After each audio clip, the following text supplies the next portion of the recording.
The soil at Red Rock Flat Cemetery was still wet when Edmund Hargrove walked across it in city shoes. He didn't wait for the last shovel of dirt. He didn't remove his hat. He stopped 3 feet from Clara Whitfield and spoke in the voice of a man who had never needed to raise it.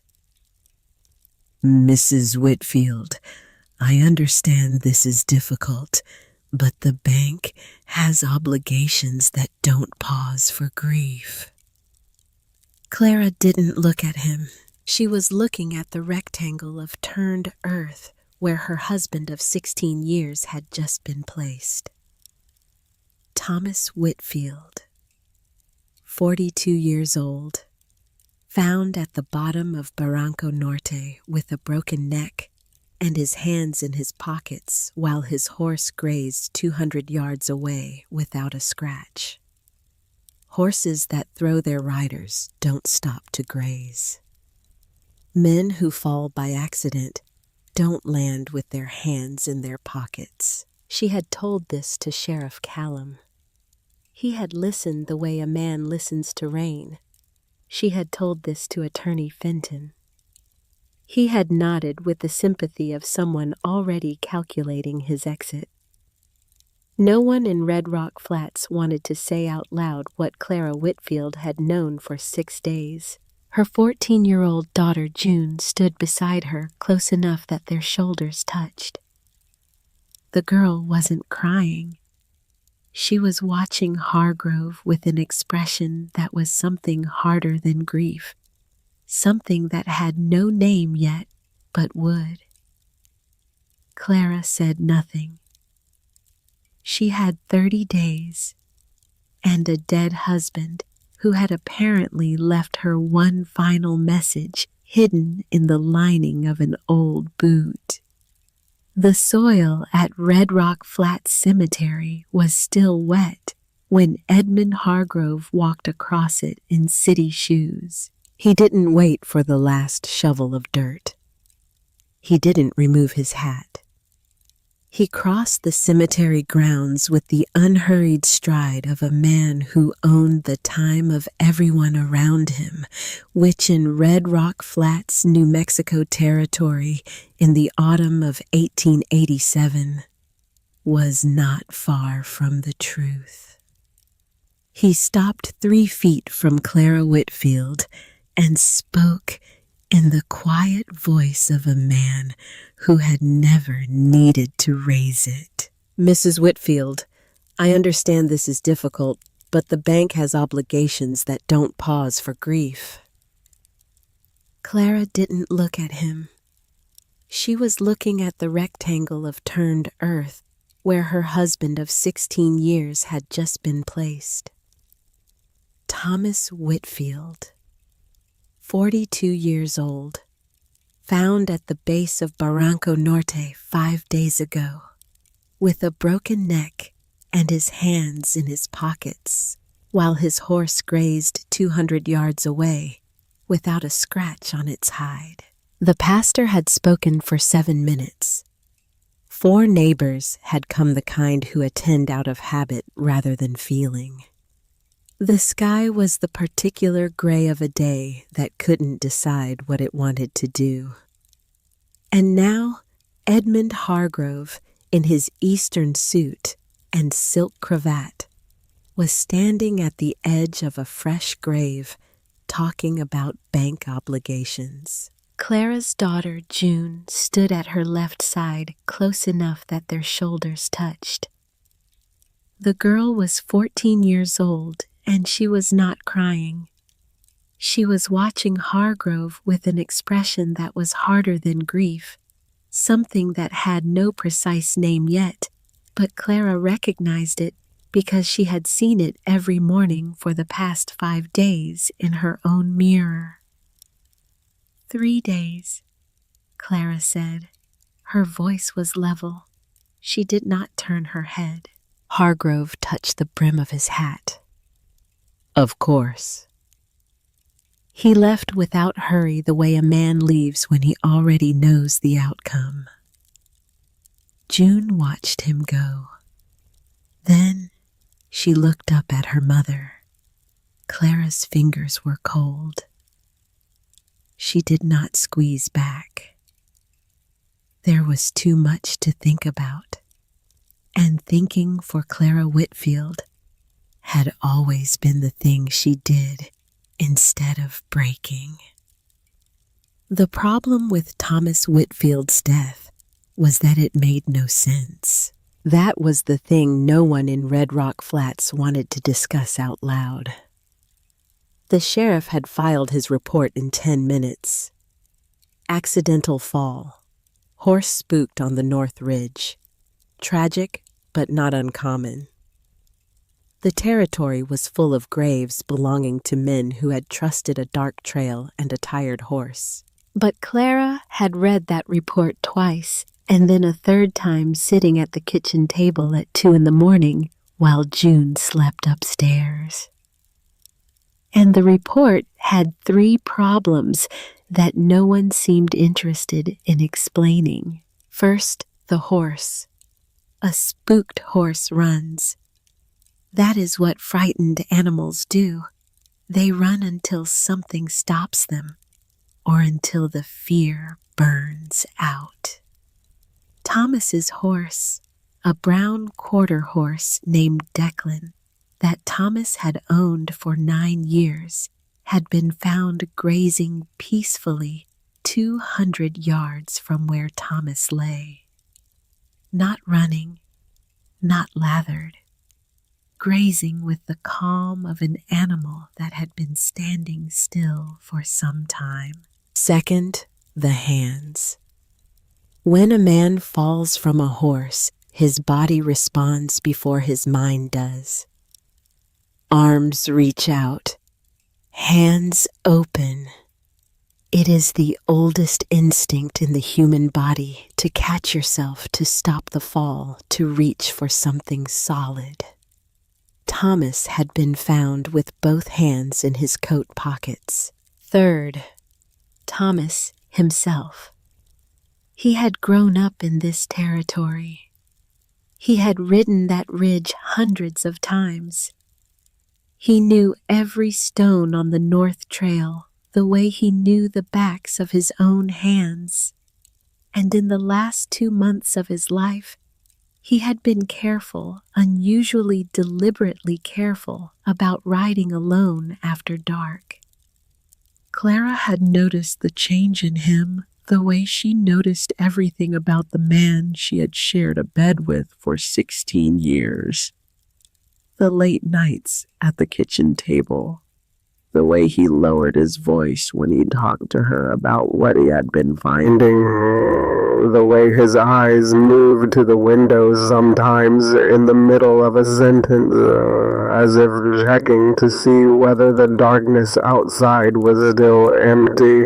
Thomas had known something, and whatever he had known had gotten him placed in the ground at 42 years old with a 7-minute sermon and 4 neighbors who came out of habit. Clara Whitfield had been a school teacher for 8 years before she married Thomas.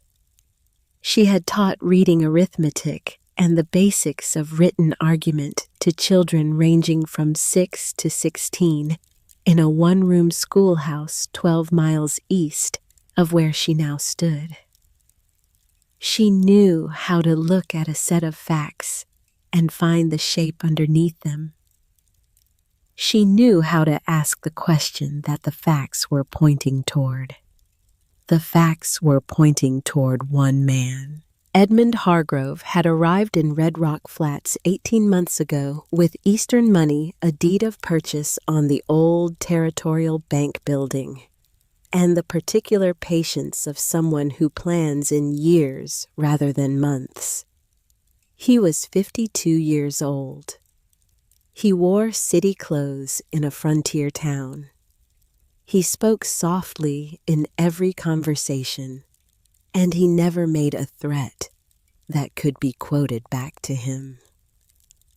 In the 18 months since his arrival, 29 properties in the surrounding district had changed hands all of them passing to the bank or to holding companies whose paperwork led eventually back to Edmund Hargrove. Thomas had discovered this.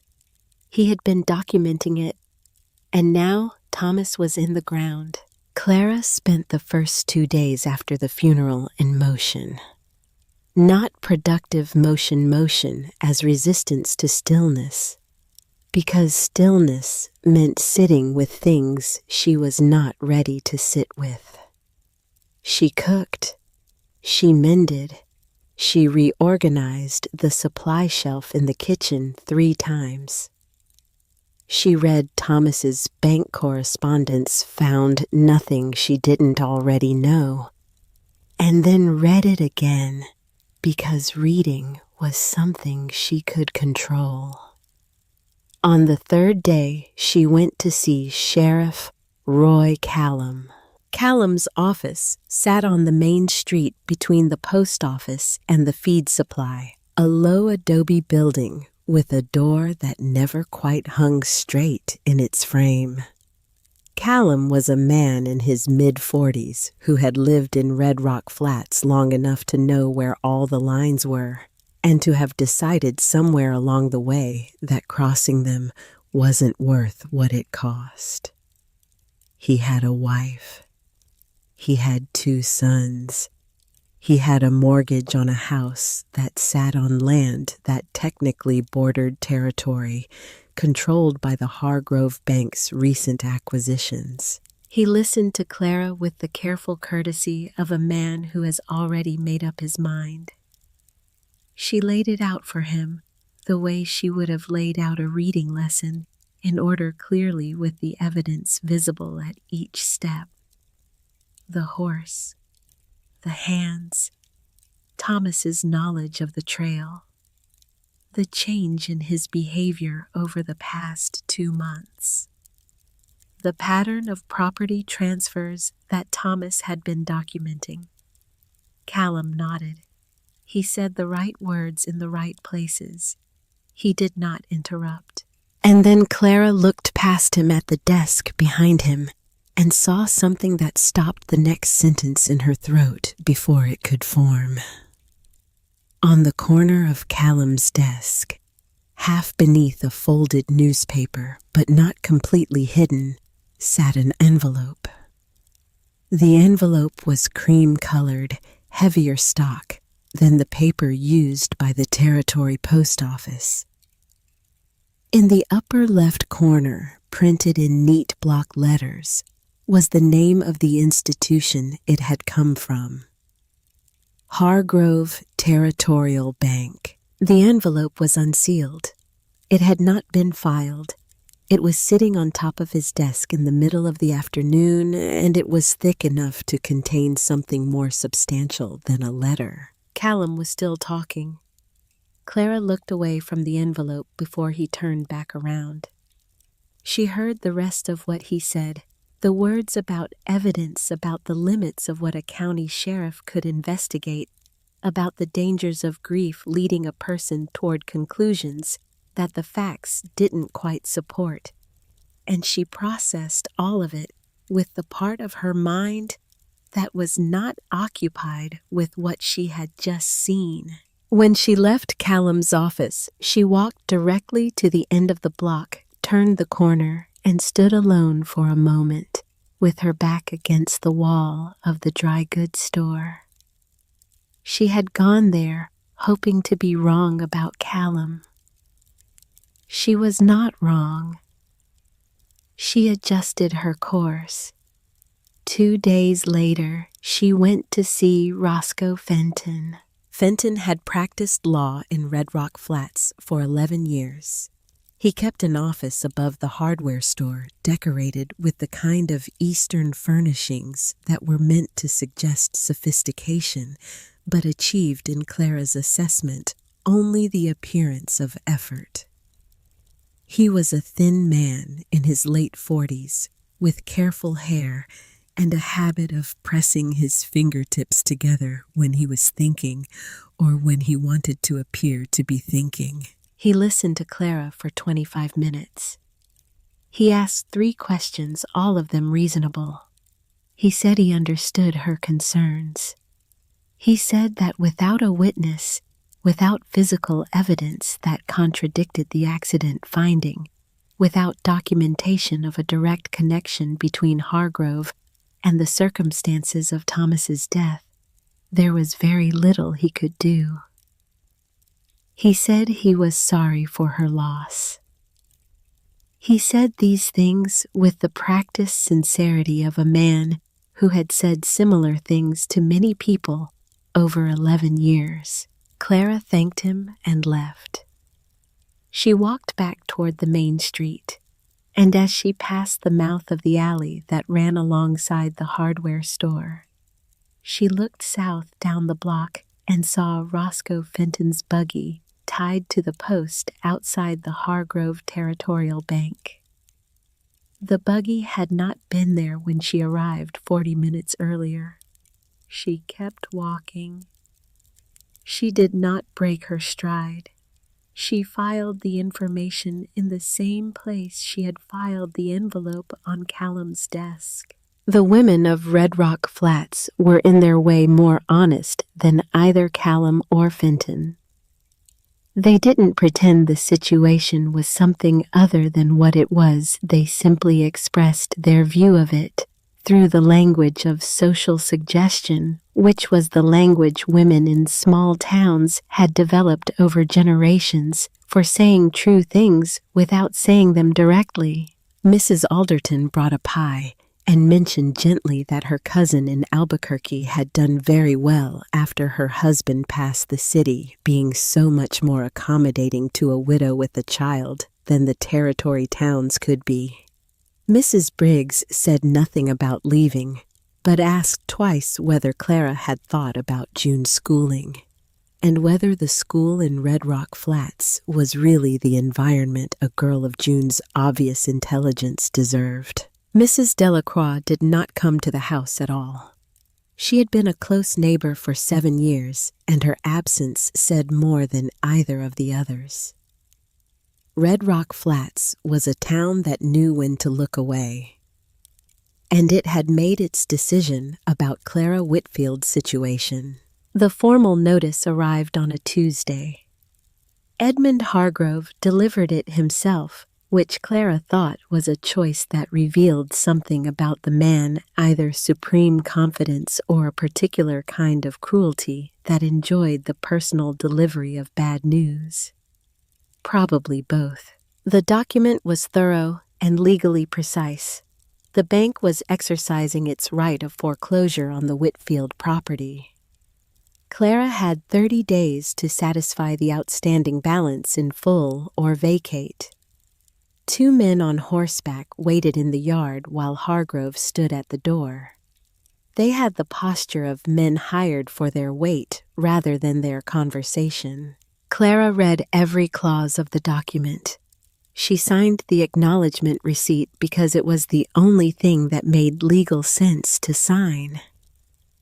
She did not invite Hargrove inside. She did not say anything beyond what the legal formality required. When the sound of their horses had faded down the road, June came into the kitchen from the back of the house where she had been listening. "What are we going to do?" June asked. Clara looked at the foreclosure notice on the table. She looked at the numbers she had already run 4 times, arriving at the same answer each time. 17 head of cattle, $47 in cash, no immediate income. The numbers did not add up to anything useful. "I don't know yet," Clara said. It was the first completely honest answer she had given her daughter in 14 years. The next 10 days were the shape of futility. She wrote to her brother in Denver, who wrote back with sympathy and no money. She spoke with the owner of the hardware store about credit. The conversation ended politely. She recalculated the ranch numbers until she could see them with her eyes closed, and they still didn't change. The town began to treat her with the specific courtesy reserved for those who are already on their way out. And then Buck appeared. He was a medium-sized dog, the color of dry sand, with mismatched ears and the alert, watchful posture of an animal that has learned to pay attention to the world around it. He came around the corner of the stable one morning, not hungry enough to be desperate, not bold enough to be aggressive, just present, sitting at a precise distance that suggested he was waiting to be acknowledged rather than begging to be welcomed. June saw him first. She named him Buck. Clara did not have the energy to object, but it was 3 days later when Clara was going through Thomas's belongings at the kitchen table, sorting what could be sold from what couldn't, that she found the thing that changed everything. She was working through a crate of Thomas's work clothes, the worn canvas and heavy denim of a man who had built things with his hands for 20 years. At the bottom of the crate, beneath folded work shirts and a pair of leather gloves, were Thomas's old field boots. The ones he had stopped wearing 2 years ago when the soles finally gave out. She had kept them because Thomas had kept them, and because throwing away a dead man's boots in the week after he died felt like a particular kind of erasure she wasn't ready for. She picked up the right boot, checked the sole out of habit, and felt with her fingers inside the shaft the slight irregularity in the lining that should not have been there.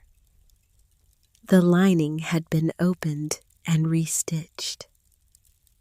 Neatly, carefully, with the small, deliberate stitches of someone who had taken their time. Someone who had done it on purpose. Clara took the boot to the kitchen table and cut the lining open with her sewing scissors. The paper inside was folded 4 times and worn along the creases as if it had been opened and refolded many times. She spread it flat on the table under the lamp. It was a hand-drawn map, detailed enough to be useful, rough enough to have been drawn quickly. It showed the North Ridge, the descent into Barranco Norte, and marked a specific location on the western wall of the ravine, a point that would not have been visible from the trail above or from the valley floor below. In the margin beside the marked point, in Thomas's small, careful handwriting, were 6 words. Buck knows the way. Go now. Clara set the paper down. She sat very still for a long moment. She looked at the map. She looked at the foreclosure notice on the corner of the table. She looked at the calendar on the wall, 22 days remaining.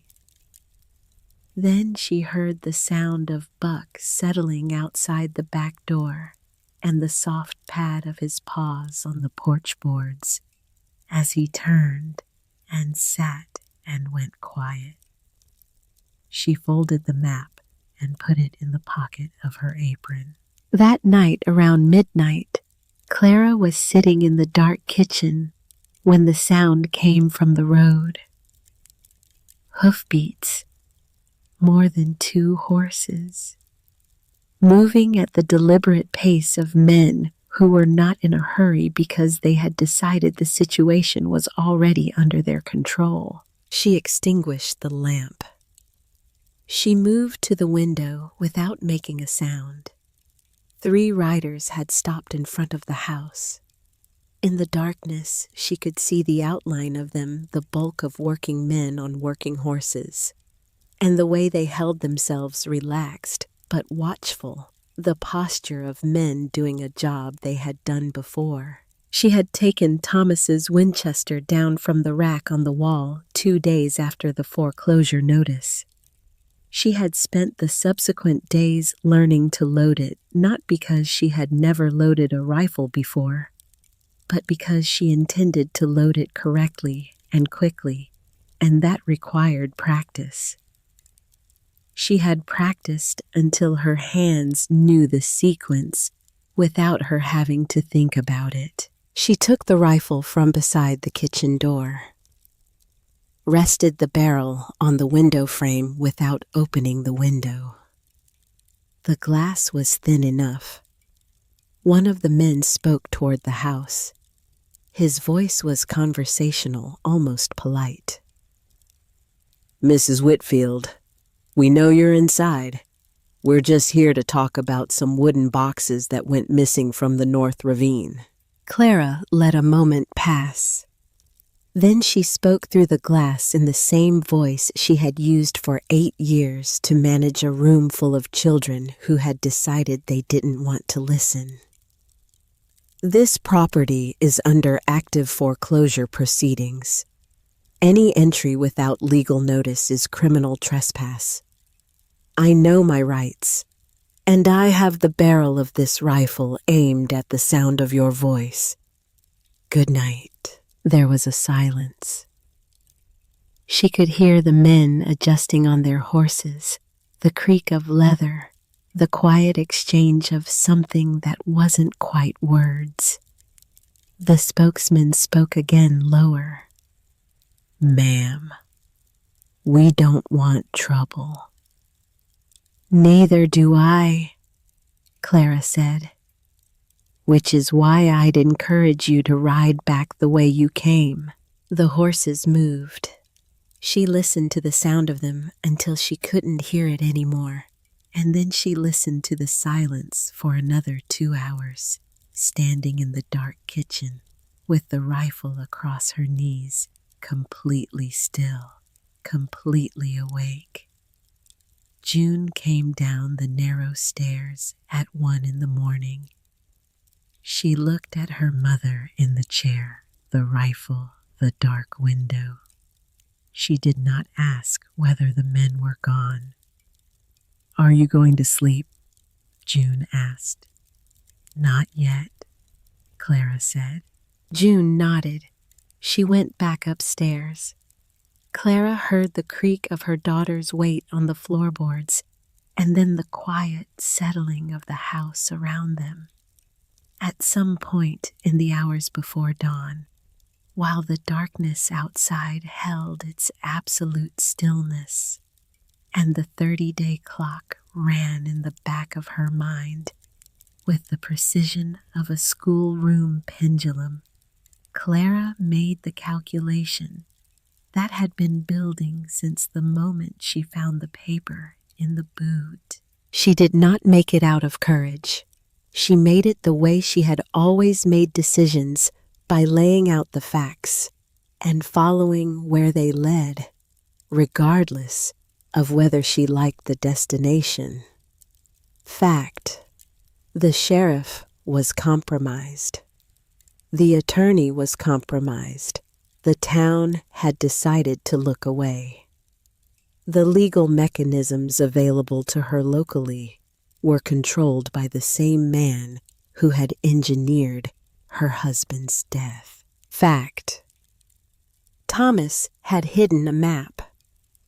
Thomas had written 2 instructions, the location, and that Buck knew the way.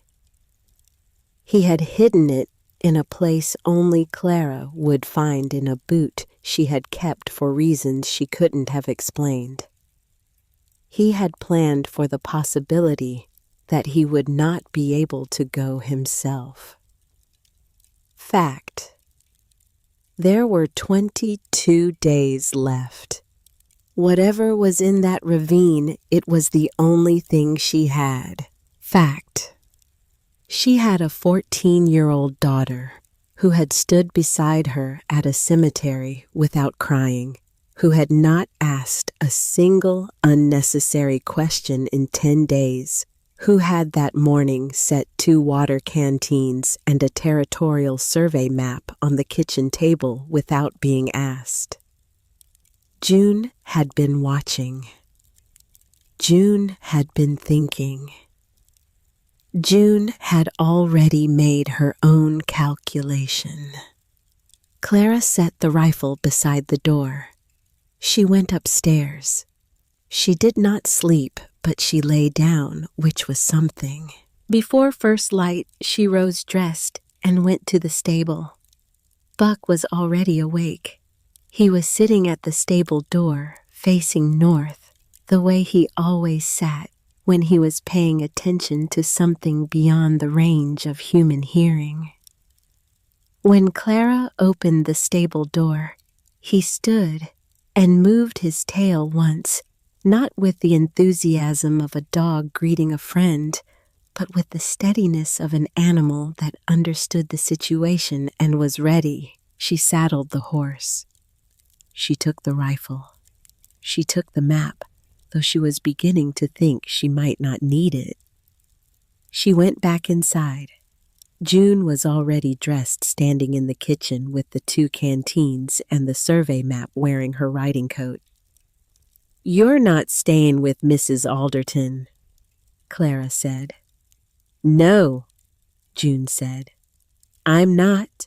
Clara looked at her daughter, the set of her jaw, the steadiness of her eyes, the absolute absence of any plea for reassurance. 16 years ago, Thomas had looked at Clara across a fence line in the morning light, and she had thought, this is a person who will not flinch.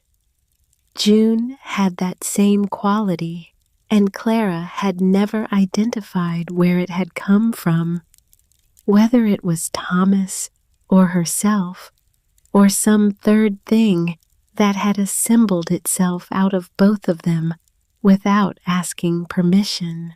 "If you come with me," Clara said carefully, "you're in the same danger I'm in." "I'm already in the same danger you're in," June said. "The only difference is whether you're watching." Clara took the canteens. She tied them to the saddle. She checked the rifle one more time. They left before the sun was fully over the eastern ridge, riding north along the trail that ran beside the ravine. Buck moving steadily ahead of them on the rocky ground, his nose low, his pace certain. The dawn light came slowly over the red hills, long and horizontal, touching the tops of the stone formations first, and then spilling down into the valley below, in the way that morning light always moved through this part of the territory, as if it were being rationed, given out a little at a time by something that understood the value of scarcity. Clara rode without speaking.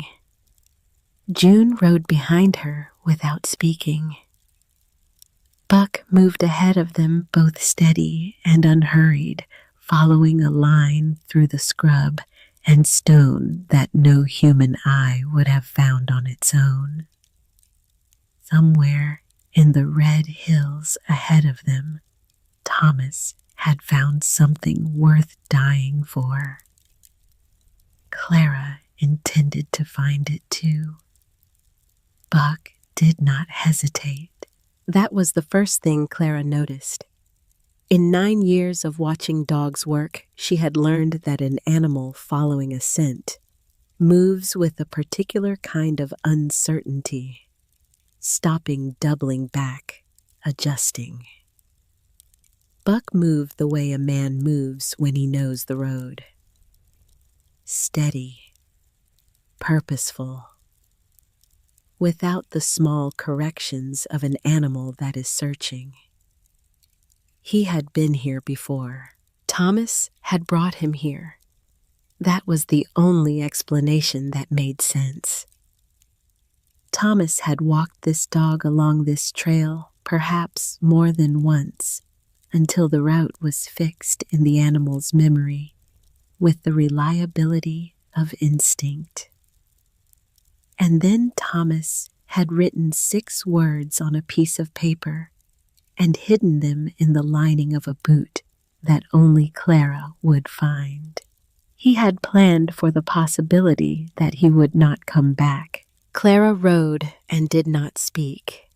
The trail north from the ranch climbed gradually along the base of the red stone formations that gave the flats their name. The rock face rising on the left side in layered shelves of sandstone that caught the morning light and held it in colors that shifted from rust to amber to something close to gold as the sun moved. On the right side, the land dropped away toward the valley floor, where the scrub grass grew in patches between outcroppings of pale stone, and the whole of the territory spread out flat and enormous and indifferent to the concerns of the people who lived on it. June rode behind her without speaking. Clara could hear the rhythm of her daughter's horse, the steady beat of it on the rocky ground, and the sound was steadying in a way she did not examine too closely. After 2 hours, the trail descended. The stone walls on either side grew taller, the space between them narrowing as the path dropped into the upper section of Barranco Norte. The ravine had the quality of all deep places, a density of silence, a temperature that was several degrees cooler than the open ground above, and the specific acoustics of enclosed stone that made every small sound precise and close. The creak of Clara's saddle, the click of Buck's nails on the flat rock, the breathing of the horses slower now on the descent. This was where Thomas had died. Clara did not let herself stop on that thought. She noted it the way she noted a fact in a ledger recorded, filed, not dwelt upon. There would be time for dwelling. There was not time for it now. Buck moved along the western wall of the ravine, his nose working the base of the stone. He stopped at a section of the wall that looked at first assessment identical to every other section, a tumble of old rockfall at the base. A scatter of dry brush rooted in the crevices, the stone face above, scarred with the horizontal lines of ancient sediment. He sat down. Clara dismounted. She tied the horse to a root of mesquite that pushed through a crack in the rock face and studied what was in front of her. The brush was dead. That was not unusual. The ravine floor was dry, and the plants that grew in the crevices survived on very little. But these particular plants were dead and still rooted, which meant they had been growing in this location long enough to establish roots before they died. Years, not months. And the rockfall at the base of the wall, she looked at it more carefully now, crouching down to examine the way the stones sat against each other, had the faint, almost imperceptible regularity of material that had been placed rather than fallen. Not obvious, not careless. The work of someone who understood how stone falls naturally and had replicated the pattern deliberately. Human hands had done this, not recently, years ago, possibly decades, but something more recent had disturbed it. Near the right edge of the brush line, 2 stones had been moved and replaced. The soil beneath them was lighter than the surrounding ground, not yet weathered to the same color. A few weeks old, perhaps. Maybe less. Thomas had been here. "Stay with the horses," Clara said. June had dismounted and was standing 3 feet behind her. "I can help carry." "Stay with the horses," Clara said again. Not a conversation, an instruction. She took the rifle. She moved the brush aside carefully, noting the position of each piece so she could replace it. Behind the brush, the rockfall thinned, and the wall recessed a narrow opening, perhaps 18 inches wide at its widest point, partially obscured by an overhang of stone above. She would have to turn sideways to enter. She struck a match from the box in her coat pocket and held it at the opening. The flame bent inward. Air was moving through from the other side. The passage went somewhere. She went in sideways, leading with the rifle, the match burning down toward her fingers. The passage was 4 feet long and opened into a chamber beyond low-ceilinged, perhaps 7 feet across the stone walls, close enough that the match threw light to all of them at once. She struck a second match. The boxes were against the far wall, 6 of them. Wooden shipping crates with iron hardware, the kind used by Eastern transport companies for documents or valuables. They were stacked with precision, not thrown in, not stored carelessly. Placed. Someone had thought about how to stack them for stability in a confined space. On top of the highest stack, a leather satchel buckled shut. Buck had followed her in. He moved around the perimeter of the chamber, nose working, and then sat in the center of the space with the calm of an animal whose job was finished. Clara crouched beside the nearest crate. It was not locked. She lifted the lid. Documents, dozens of them. Some bearing territorial seals, others the letterheads of Eastern banks and legal firms. She lifted the first 3 and held them close to the match. Property deeds. She read the first one fully, then the second, then the third. The structure of the fraud revealed itself the way a proof reveals itself in mathematics, one step following from the next. Each element dependent on the last, the whole thing elegant in its construction and devastating in its conclusion. The original owners' names remained in the document headings, but the signature lines bore a single name repeated across every deed with the same careful penmanship. Edmund Hargrove, in his capacity as legal representative and administrator of executed debts. The second crate held more deeds. The third held correspondence letters between Hargrove and officials in Santa Fe, between Hargrove and an attorney in Kansas City, between Hargrove and Sheriff Roy Callum. Clara read fragments by matchlight, her face very still. The language was careful. It was the language of a man who understood that documents outlast the intentions of the people who write them. But underneath the careful language was the content, and the content was explicit to anyone who knew what they were reading. Instructions for managing debtors who resisted. Methods of applying pressure without leaving legal trace. References to what Hargrove called in one letter the resolution of persistent obstructions. She took that letter and put it inside her coat. The leather satchel contained raw silver. Not much a modest amount, but enough to confirm what the satchel's presence in this location implied.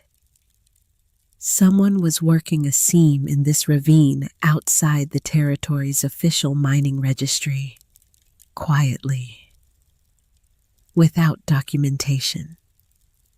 The kind of extraction that required secrecy, because declaring it would have required explaining how the land above it had come to be controlled by a single bank in 18 months. At the bottom of the 6th crate, beneath a cadastral survey marked with lines and crosses in red ink, she found it.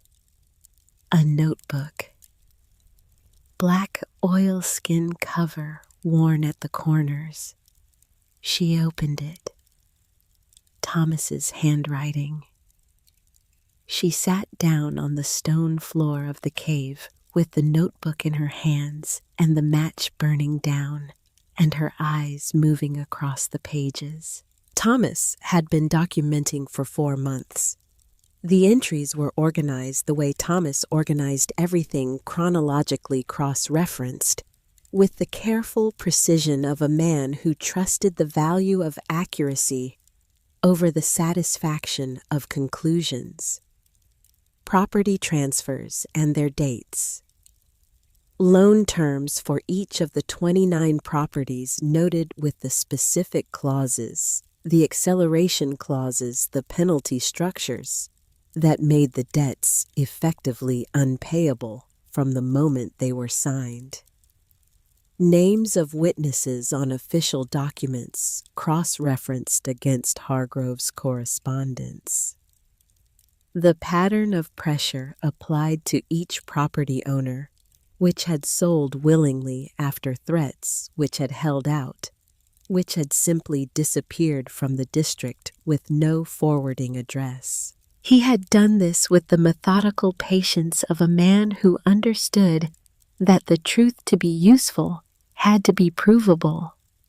And then, on the last page, dated 3 days before his death, Thomas had written something different.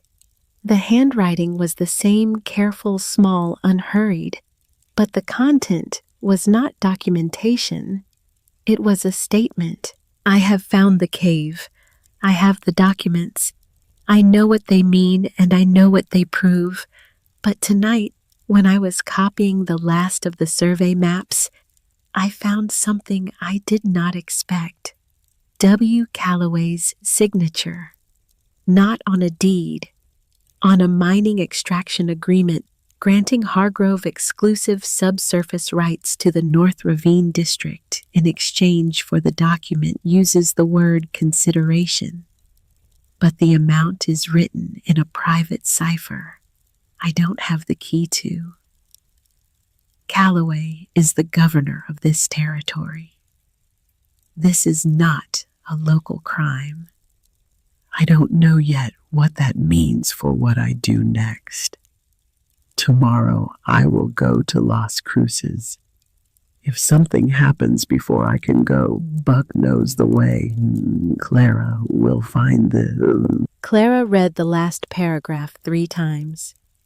W. Calloway, William Calloway, Governor of the New Mexico Territory. Appointed by the federal administration in Washington. A man whose name appeared in the Santa Fe newspapers with the regularity of a public institution ribbon cuttings. Territorial legislation addresses to the Land Commission. A man whose position was the highest legal authority in the region. Thomas had written, "This is not a local crime." She sat on the stone floor and let the full weight of what that meant settle on her. Callum was compromised. Fenton was compromised. Every mechanism of local justice available to her in Red Rock Flats was controlled by Hargrove or answerable to him. She had understood that for days, but she had believed she had allowed herself to believe that the problem had a ceiling. That if she could get the evidence far enough from Red Rock Flats to the right authority, The machinery of the law would take over and do what it was designed to do. The ceiling had just moved. She put the notebook inside her coat with the letter. She buckled the leather satchel and set it aside. Then she spent the next 40 minutes in the dark and narrow space working by matchlight, moving the crates toward the entrance one at a time. It took 2 trips to get everything to the horses.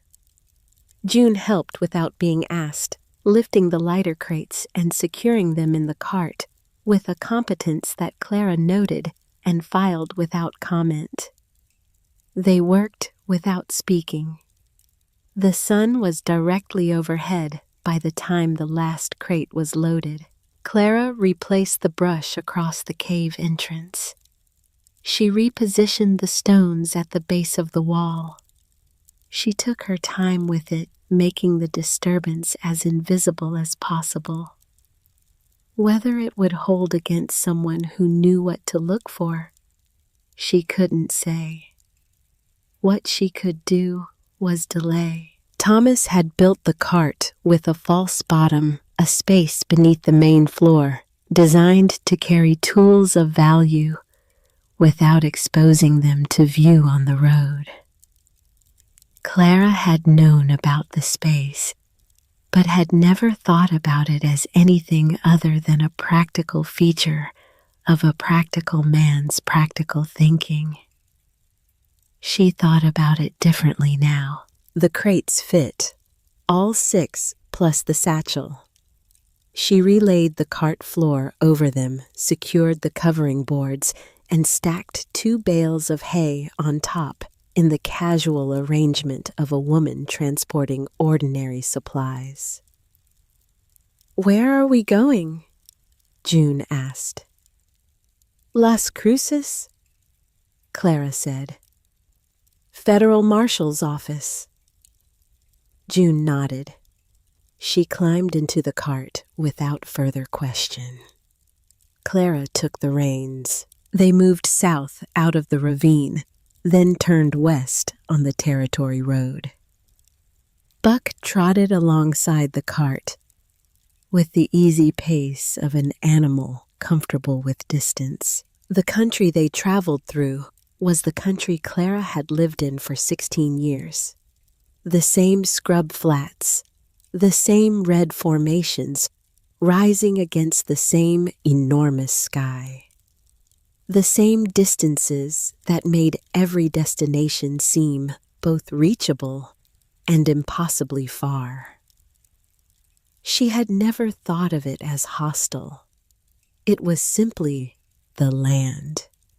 It required attention, and it rewarded competence, and it was indifferent to everything else. She had always found that quality honest, if not comforting. They made 15 miles before the first sign.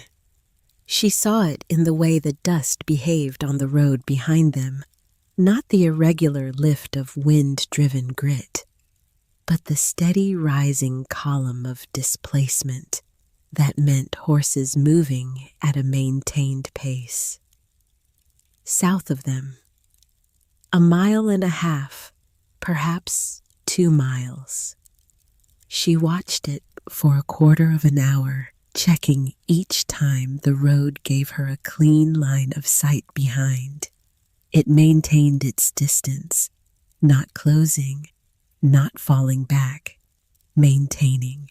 That meant they were not being stopped. They were being tracked. Someone wanted to know where she was going before deciding what to do about it. She told June to drive and climbed into the back of the cart, where she could watch the road behind with the rifle across her knees and the hay bales for cover.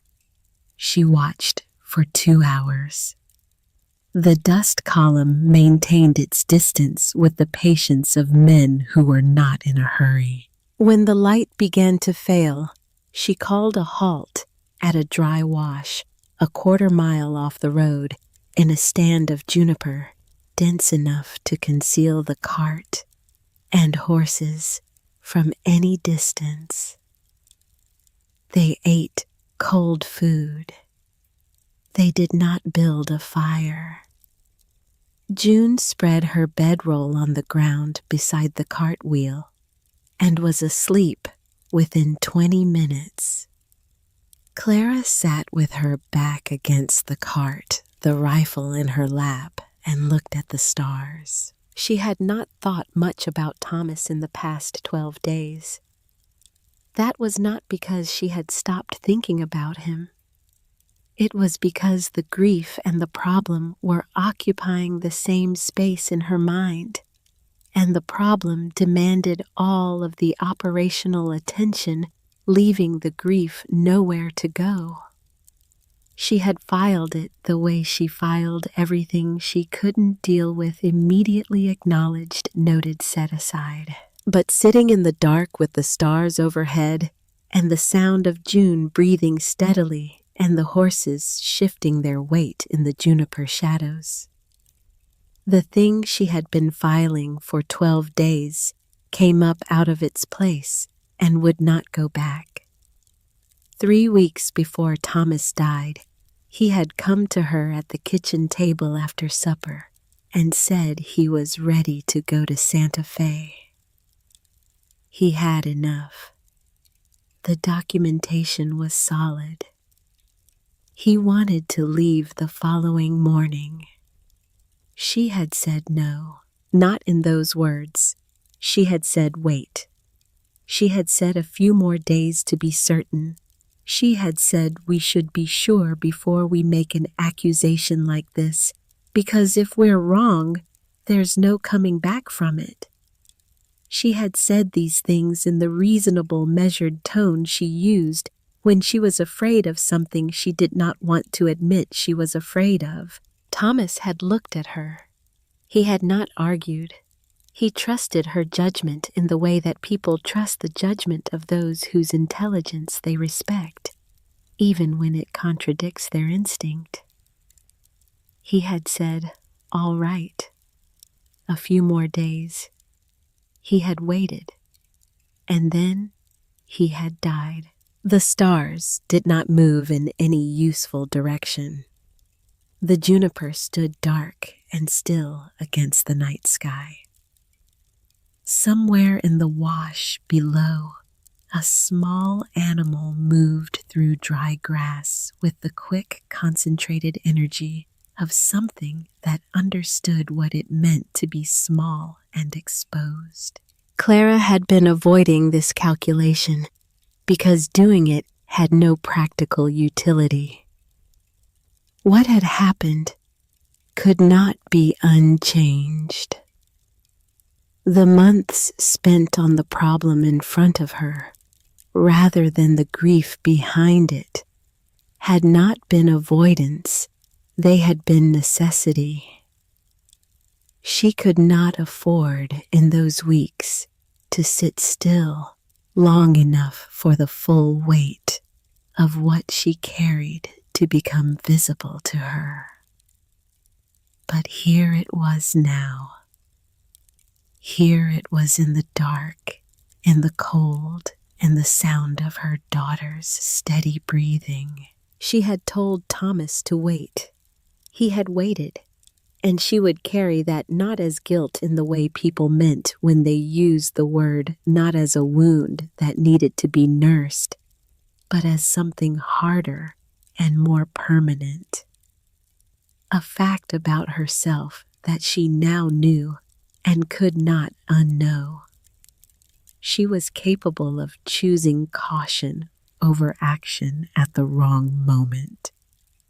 She had done it once. She would not do it again. This was not about courage. It was about debt. The kind of debt that cannot be repaid to the person it's owed to, so it has to be paid somewhere else.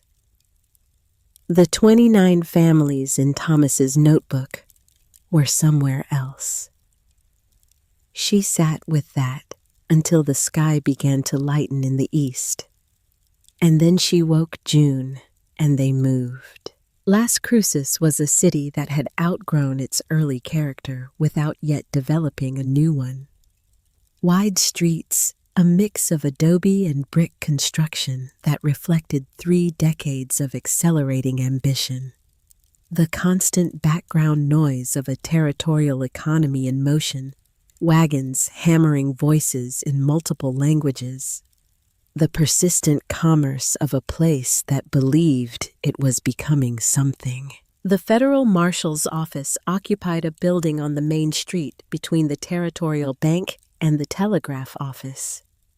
It was a solid structure, the kind of building designed to communicate permanence and institutional authority to anyone who looked at it. Clara approved of this.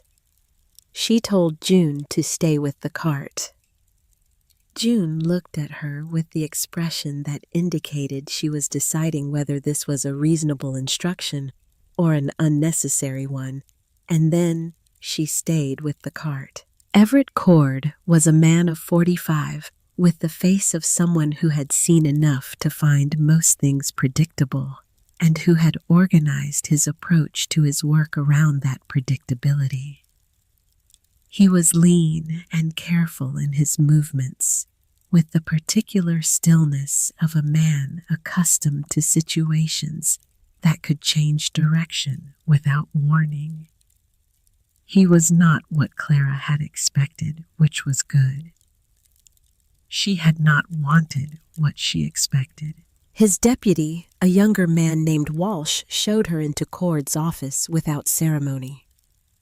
Cord looked at her from behind his desk. He did not stand. He waited. "My name is Clara Whitfield," she said. "My husband was Thomas Whitfield. He was murdered 11 days ago in Red Rock Flats, New Mexico Territory. The man responsible is Edmund Hargrove. I have documentation of 29 counts of property fraud evidence of illegal mining operations, and I believe my husband's murder was ordered to prevent this evidence from reaching the appropriate federal authority, which is you." Cord looked at her for a long moment. "Sit down, Mrs. Whitfield," he said. She sat. She placed the notebook on his desk. He opened it without asking permission and began to read. He read for 40 minutes. He did not interrupt himself. He did not look up. He turned pages with the careful movement of someone who understood that the document in his hands was evidence and needed to be treated accordingly. When he finished, he closed the notebook and looked at her directly for the first time. "The name W. Calloway," he said. "You understand what that means?" "It means I need you," Clara said. "Not the county sheriff, not a territorial attorney. You." Something in Cord's expression shifted, not softened exactly, but acknowledged. He was quiet for a moment in the way of a man running calculations behind his eyes. "The documentation is solid," he said. "If it's authentic, and I have ways to verify that you have a federal fraud case. The Calloway signature changes the scope considerably." He paused. "I want to be direct with you, Mrs. Whitfield. Cases of this scope take time. Hargrove has resources. His attorneys will fight every document in those crates." "I know," Clara said. "You came here with 19 days left on your foreclosure notice." 18, Clara said. "I counted this morning." Cord nodded. He called Walsh in and began issuing instructions, the documentation to be inventoried by the deputy, a courier to be dispatched to Santa Fe for a federal forensic examiner, a secure location to be arranged for the Whitfield woman and her daughter, It was, Clara noted, the first time anyone with actual authority had responded to what she brought them by doing something with it. That night, in the room at the boarding house that Cord had arranged, June sat across from Clara at the small table by the window, while the sounds of Las Cruces moved through the thin walls around them. June had spent the afternoon helping Walsh catalog the documents from the crates, writing in the clean, clear hand that Clara had spent 3 years teaching her. She had asked Walsh 2 questions during the process, both of them precise, both of them about the legal structure of the foreclosure documents.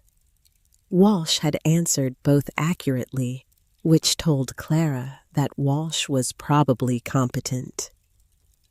"He's going to fight it," June said. Not a question. "Yes," Clara said.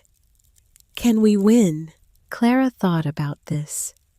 She thought about it the way she had always taught June to think about problems not from the desired outcome backward, but from the actual facts forward. "The evidence is real," she said.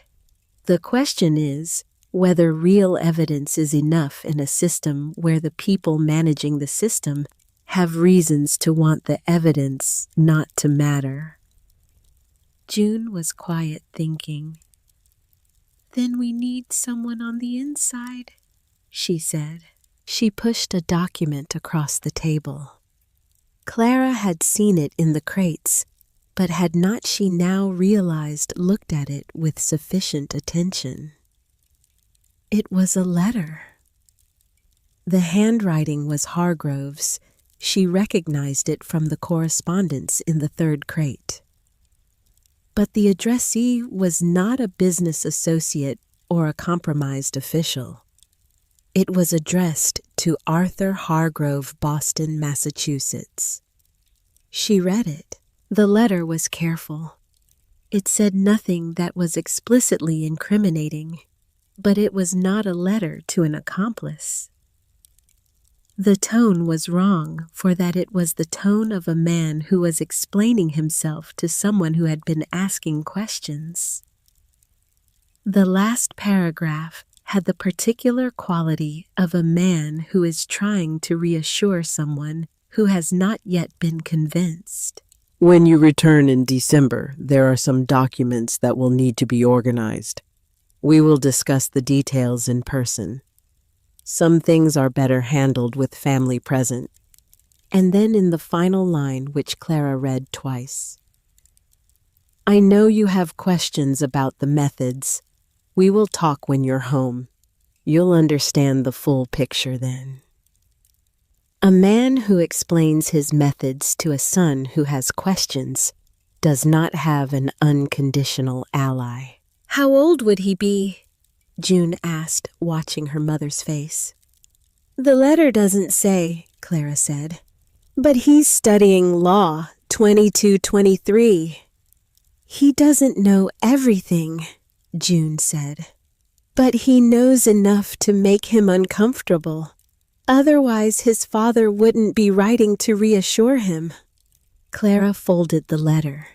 She placed it inside her coat, with the other letter with the notebook. "You should be asleep," Clara said. "You should be asleep," June said, and went to bed. The next morning, Cord came to the boarding house with news that his face had organized itself into careful neutrality before delivering. He had received a coded telegram from Santa Fe the previous evening. William Calloway, governor of the New Mexico Territory, had contacted the Federal Department of Justice through his private attorney. The contact had requested that the federal investigation into commercial activities in the Red Rock Flats district be suspended, pending a review of jurisdictional authority. The request had been logged and was being considered. "He's trying to close it from above," Clara said. "He's trying," Cord said. He doesn't have the authority to close a federal criminal investigation. But he has the political standing to slow it, to create procedural complications, to make it cost more in time and resources than straightforward cases cost. He paused. I want to be honest with you. I'm being pressured from the territorial level in a way I haven't experienced before. If you want to continue, and I believe you should continue, because what's in those crates is real, you're going to need something I don't currently have. Arthur Hargrove, Clara said. Cord looked at her.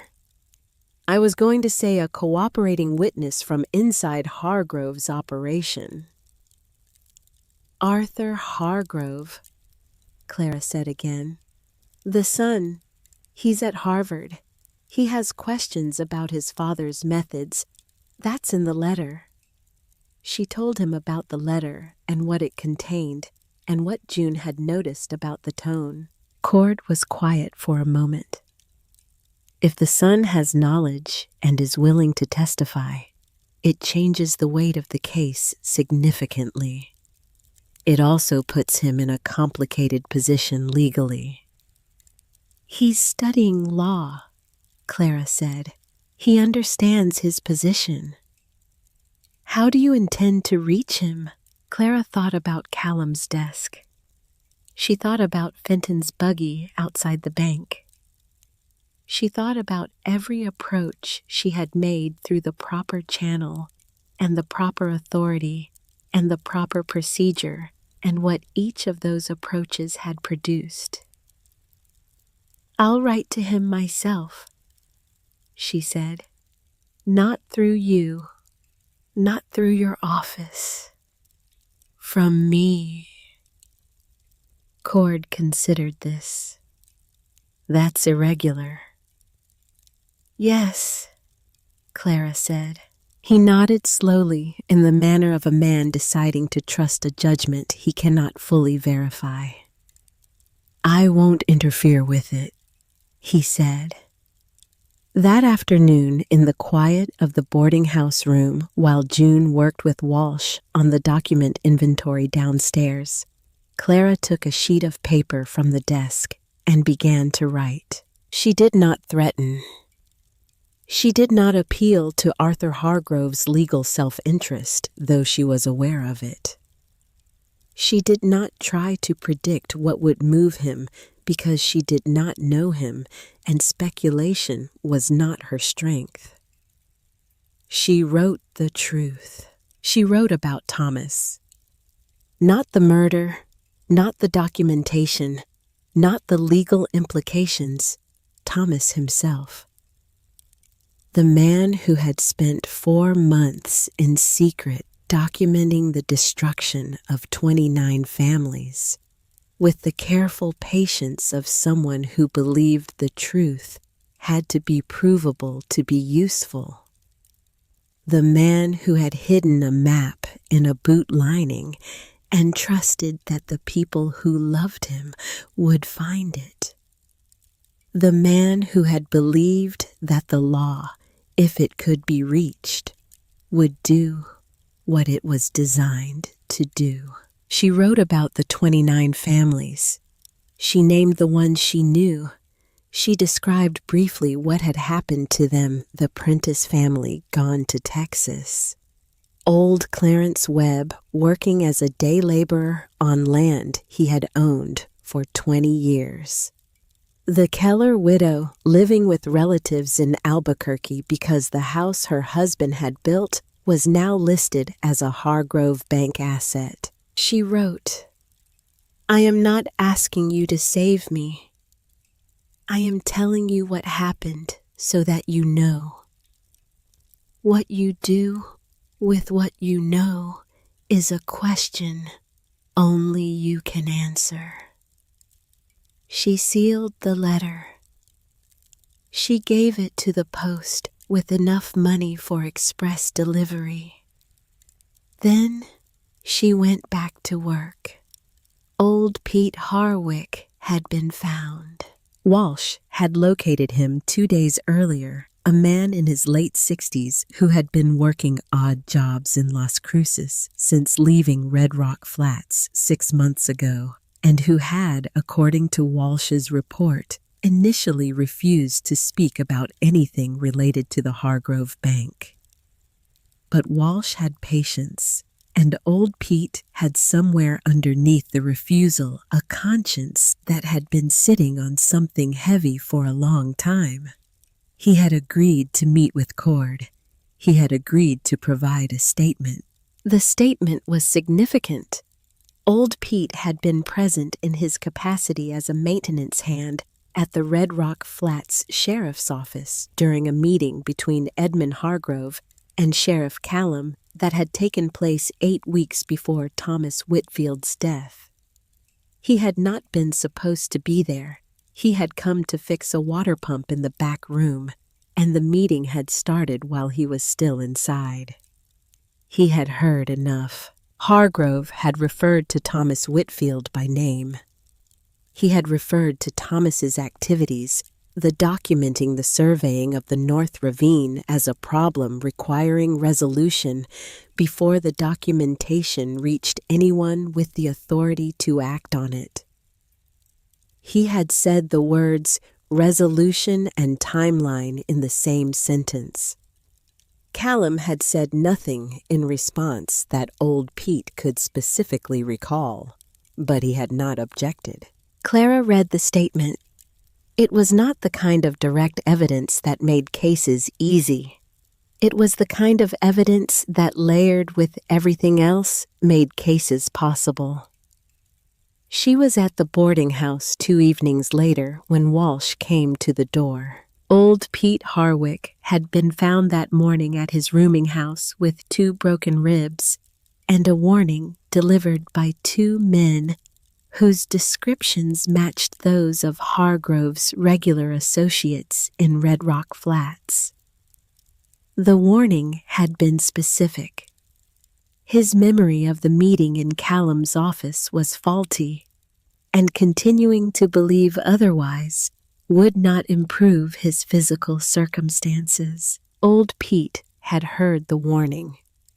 He had considered it lying in his bed with 2 broken ribs and the specific clarity of mind that pain sometimes produces. And then he had sent word to Walsh that he would testify. Clara went to see him. He was in his bed, propped against pillows, his face the color of old wax. She sat in the chair beside him, and they looked at each other for a moment. "They'll come back," she said. "Probably," he said. "You don't have to do this." "Mrs. Whitfield," he said in the slow, careful voice of a man breathing around an injury. "I've been carrying that meeting around for 8 months. I've been telling myself there wasn't anything I could do about it. I was wrong about that." He paused. "Your husband was right about what he was doing. I knew it then, and I didn't say anything." Another pause. "I'm saying it now." Clara sat with him for another 20 minutes. She did not tell him it would be all right, because she did not know whether it would be. She did not thank him excessively, because excessive gratitude tends to make people feel the weight of what they've agreed to in a way that is not useful. She thanked him once directly and meant it and left. Walking back through the Las Cruces streets in the early evening light with the sounds of the city around her and the Territory Road stretching away to the north and the red hills visible on the horizon, Clara thought about Thomas's last notebook entry. "Tomorrow I will go to Las Cruces." He had not gone. She had gone instead. She had arrived with what he had gathered and added to it what she had gathered herself. And between the two of them, him from his months of patient documentation, her from these weeks of following where the facts led, they had built something that was beginning to look like a case. It was not enough yet. She knew it was not enough yet, but it was more than it had been. And tomorrow, Arthur Hargrove's letter would reach Boston, and they would find out whether a 23-year-old law student who could not sleep was willing to do something about the reasons he couldn't sleep.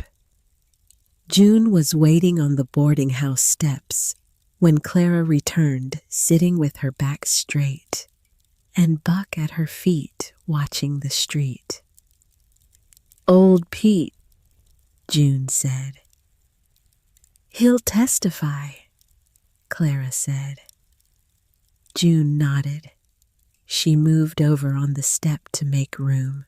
They sat there together for a while in the cooling evening air of Las Cruces, with the territory spreading out around them and the work not finished yet. Buck settled his chin on June's knee and watched the street with the patient attention of an animal that understood in its particular way that the situation required vigilance, and that vigilance was something he could provide. The letter from Boston arrived on a Wednesday. It was not addressed to Everett Cord. It was not addressed to the federal marshal's office or to the law offices of the attorney Cord. Had brought in from Santa Fe a precise and permanently concentrated man named Warren Albright, who had spent 21 years in federal litigation and approached every document as if it were personally trying to deceive him. The letter was addressed to Clara Whitfield, care of the Las Cruces boarding house. The handwriting on the envelope was careful and controlled the penmanship of someone trained in Eastern schools, but there was pressure in it, the kind of pressure that comes from a hand that is not entirely steady. She opened it at the boarding house table alone, while June was downstairs with Walsh and the document inventory. The letter was 3 paragraphs. The first established who he was, as if she might not know. The second said he had nothing to declare regarding his father's business activities. The third said he would appreciate it if further communication on this matter was directed to his attorney. That was the Wednesday letter. The Thursday letter arrived before noon. It had no salutation. It said, "I need to speak with you. Not the marshal. With you. I can be in Santa Fe by Tuesday." It was signed with initials only, A.H. Clara read it twice. Then she went to find Cord. She found him at his office at his desk with the expression of a man who had received news he was still deciding how to characterize. He had received his own communication that morning. Not a letter, but a formal memorandum from the territorial governor's office, routed through the Federal Department of Justice, restating Calloway's position that the investigation lacked proper jurisdictional grounding and requesting a formal review period of no less than 60 days before any charges were filed. 60 days. The foreclosure on the Whitfield property had 4 days remaining. "He's buying time," Clara said. "He's buying time," Cord confirmed. "He has enough political standing to make the request credible even if he doesn't have the authority to enforce it." It will slow the filing. It won't stop it. But slow is what he needs right now. What does he need it for? Cord was quiet for a moment. If I had to speculate, he needs time for Hargrove's attorneys to build a challenge to the document authenticity. If they can create sufficient doubt about the provenance of the evidence before the case is filed formally, the filing itself becomes contested. Clara thought about Albright, who had been working for 9 days and had not yet found a document in the crates. That was not exactly what it appeared to be. She thought about Thomas, who had spent 4 months making sure every document was exactly what it appeared to be. Arthur Hargrove wants to meet, she said. She showed Cord the Thursday letter. He read it. He set it on the desk. In my experience, he said carefully, when someone says they need to speak with you, and specifically not with the federal authority present, it means one of two things. Either they want to negotiate something they can't negotiate in front of a witness, or they want to say something they're not ready to say on record, but are willing to say in private first. Which do you think it is? Cord looked at her. I think you know which one it is. Otherwise, you wouldn't have come to show me the letter. She arranged the meeting through Albright, who handled the logistics with the efficiency of a man who had coordinated complicated situations for 2 decades. Arthur Hargrove would come to Santa Fe. He would meet with Clara in Albright's office. Cord would not be present. No official record would be made of the conversation itself, though anything Arthur chose to provide in writing afterward would become part of the evidentiary record. Tuesday arrived with the particular cold clarity of a Santa Fe November morning, the kind of cold that is not brutal, but is absolute, that leaves no ambiguity about the season or the terms under which the day is being offered. Clara had traveled to Santa Fe 2 days earlier with June and Cord and Albright, the city having been chosen as the location of the federal trial that was now scheduled to begin in 9 days.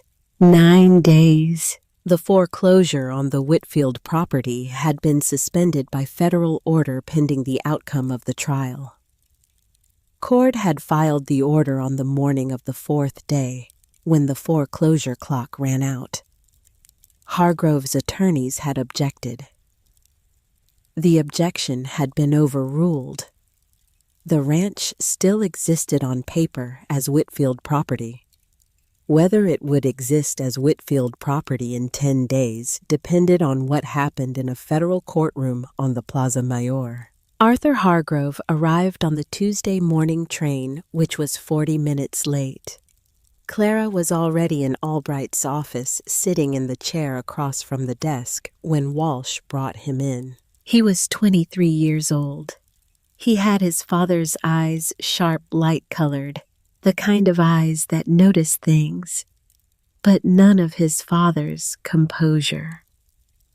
He was tall and lean in an Eastern suit that looked correct in Boston and slightly wrong in New Mexico, and he moved into the room with the particular quality of someone who has made a difficult decision and is not entirely certain it was the right one. He sat down across from Clara. He looked at her directly, which she noted. I know what my father did, he said without preamble.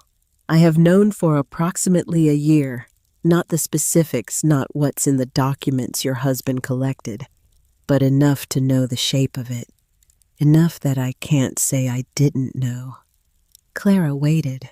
I didn't come here because of the legal threat, he said. I want to be clear about that. My attorney has told me that my exposure is limited if I maintain silence.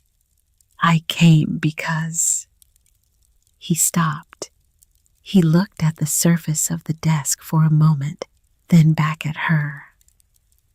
I came because of what you wrote about your husband, about the notebook, about how he spent 4 months documenting what my father was doing with the same care he'd have given to anything important, and that he died before he could do anything with it. He paused.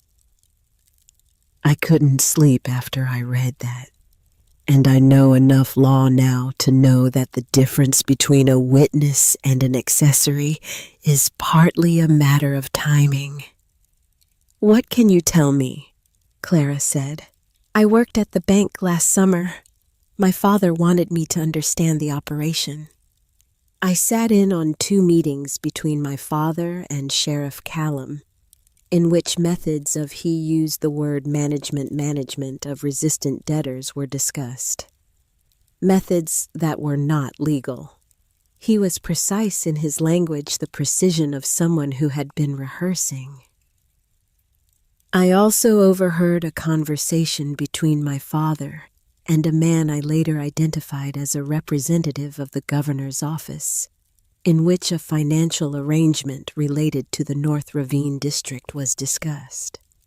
I did not hear the figures, but the arrangement was clear. Would you testify to this? He was quiet for the length of 3 breaths. I came here to tell you that I would. I need you to understand what that costs me.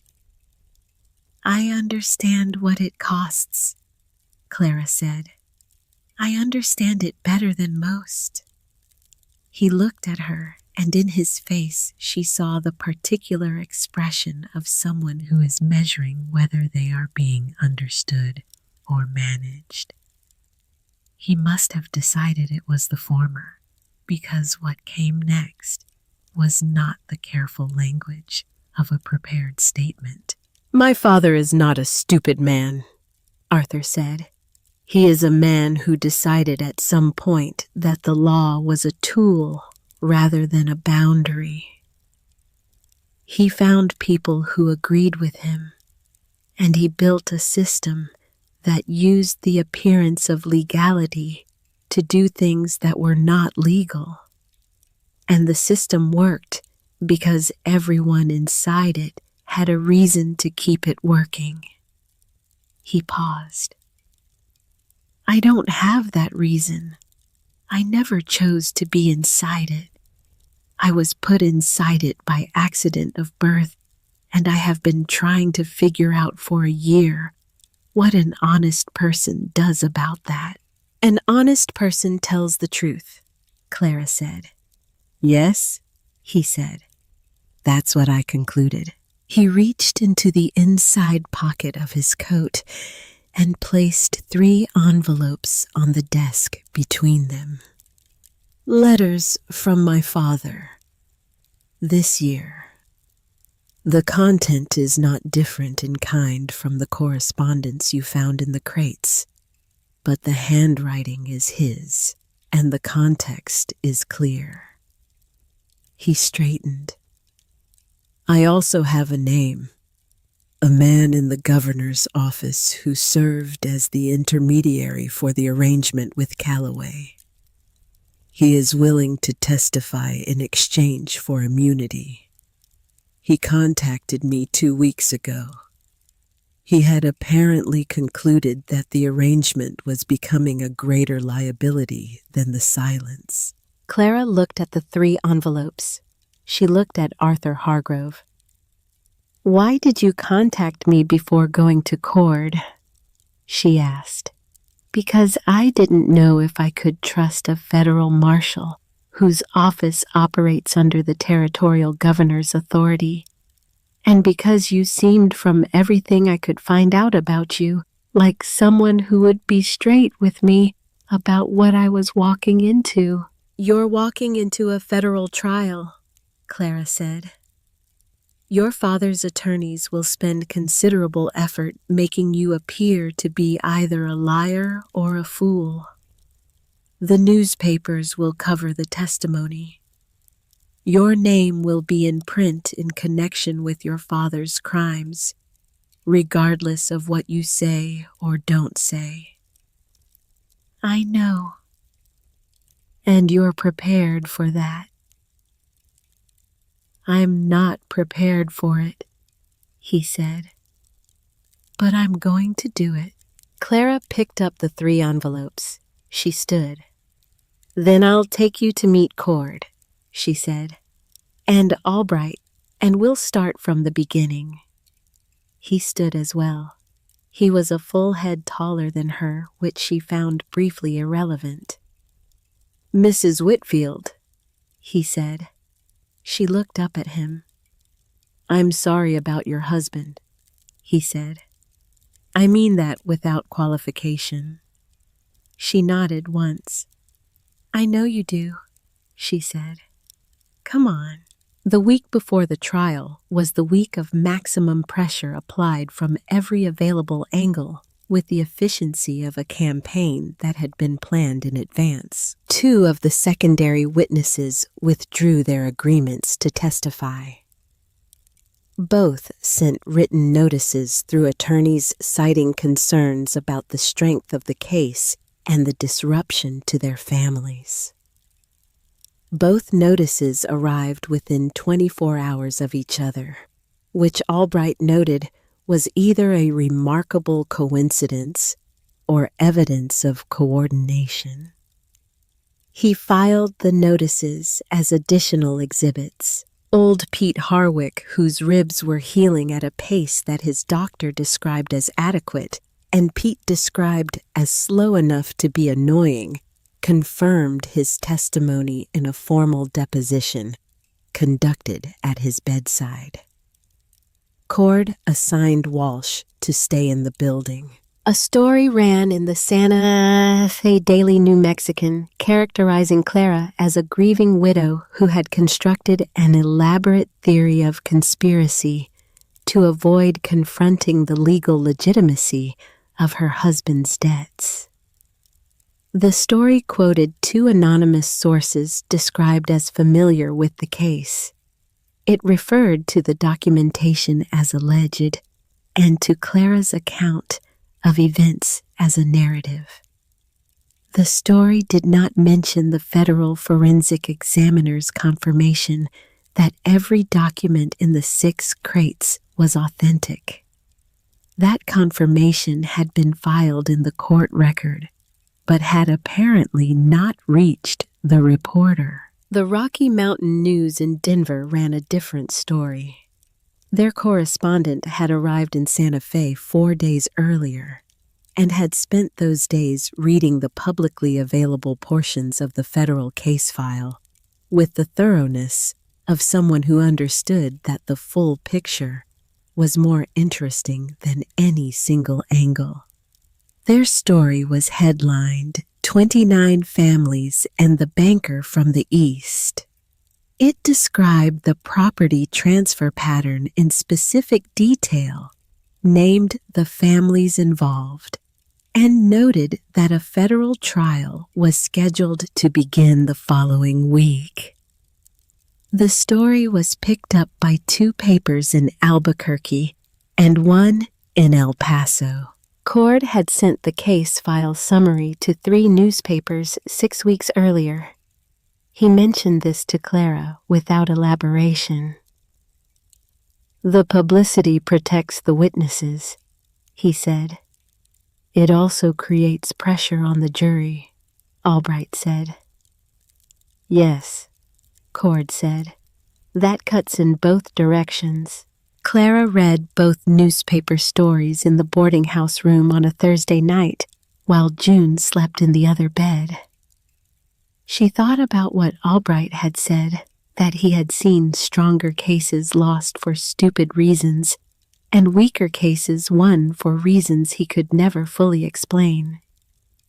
She thought about what Cord had said about the documents being authentic, and the question being whether the jury could understand them. She thought about Thomas's notebook, the small, careful handwriting, the cross-references, the months of patient work done in secret at a kitchen table while Clara slept or thought he was reviewing supply accounts. He had done it right.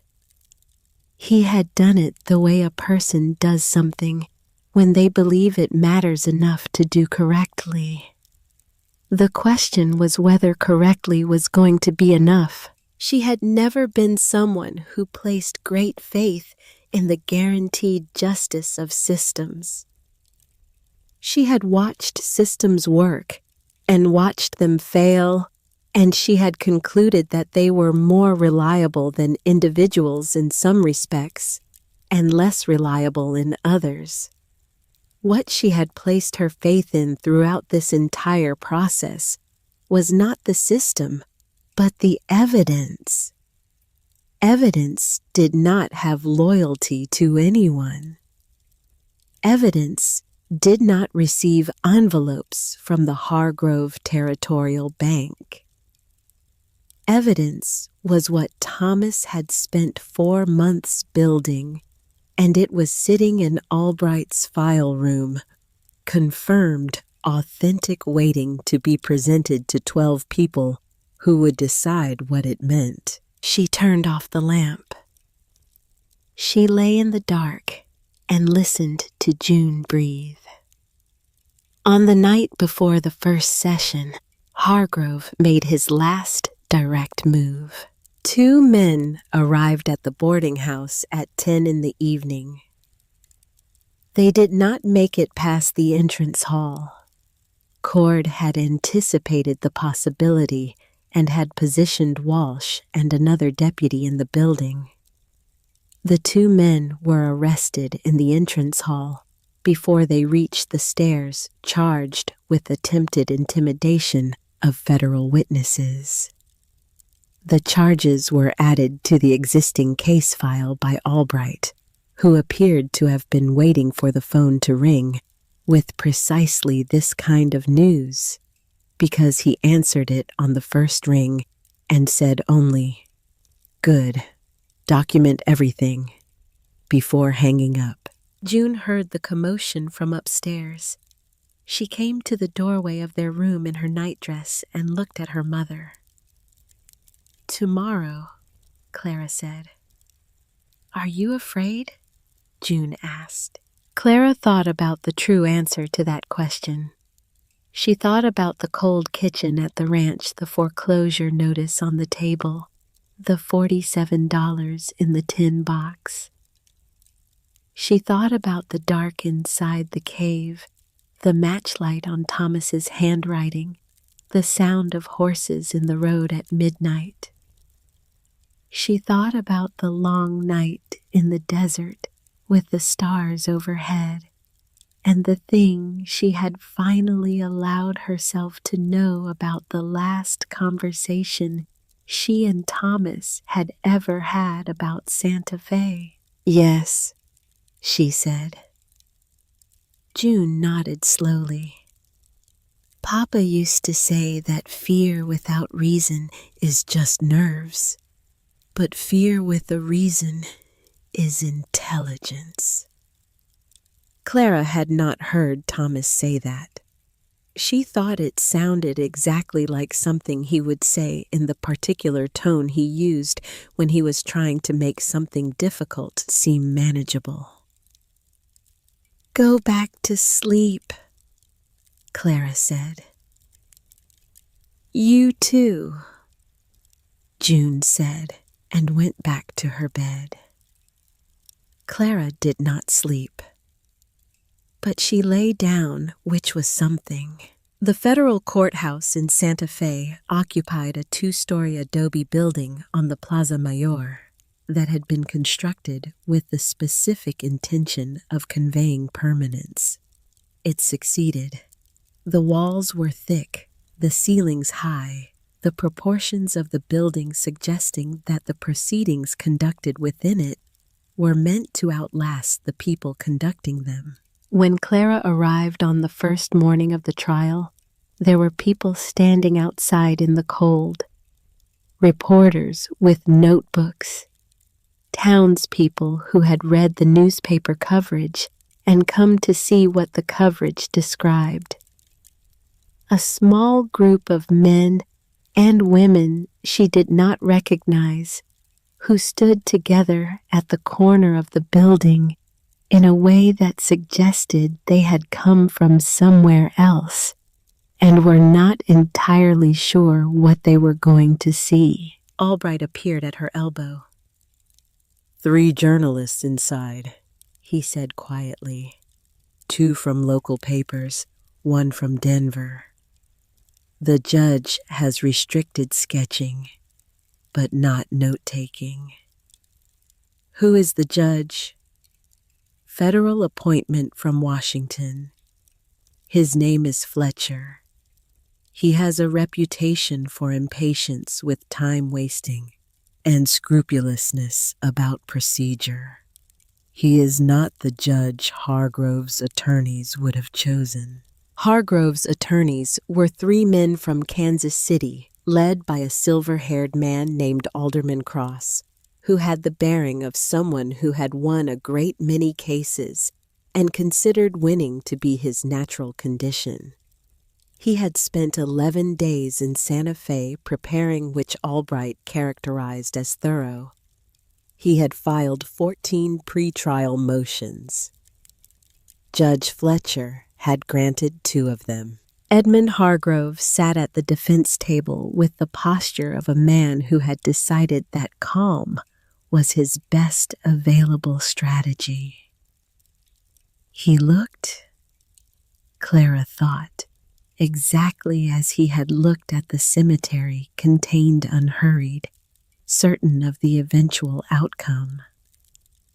She wondered whether that certainty was genuine, or whether it had become over the past weeks something he performed for the benefit of the room. She took her seat at the prosecution table beside Albright and did not look at Hargrove again.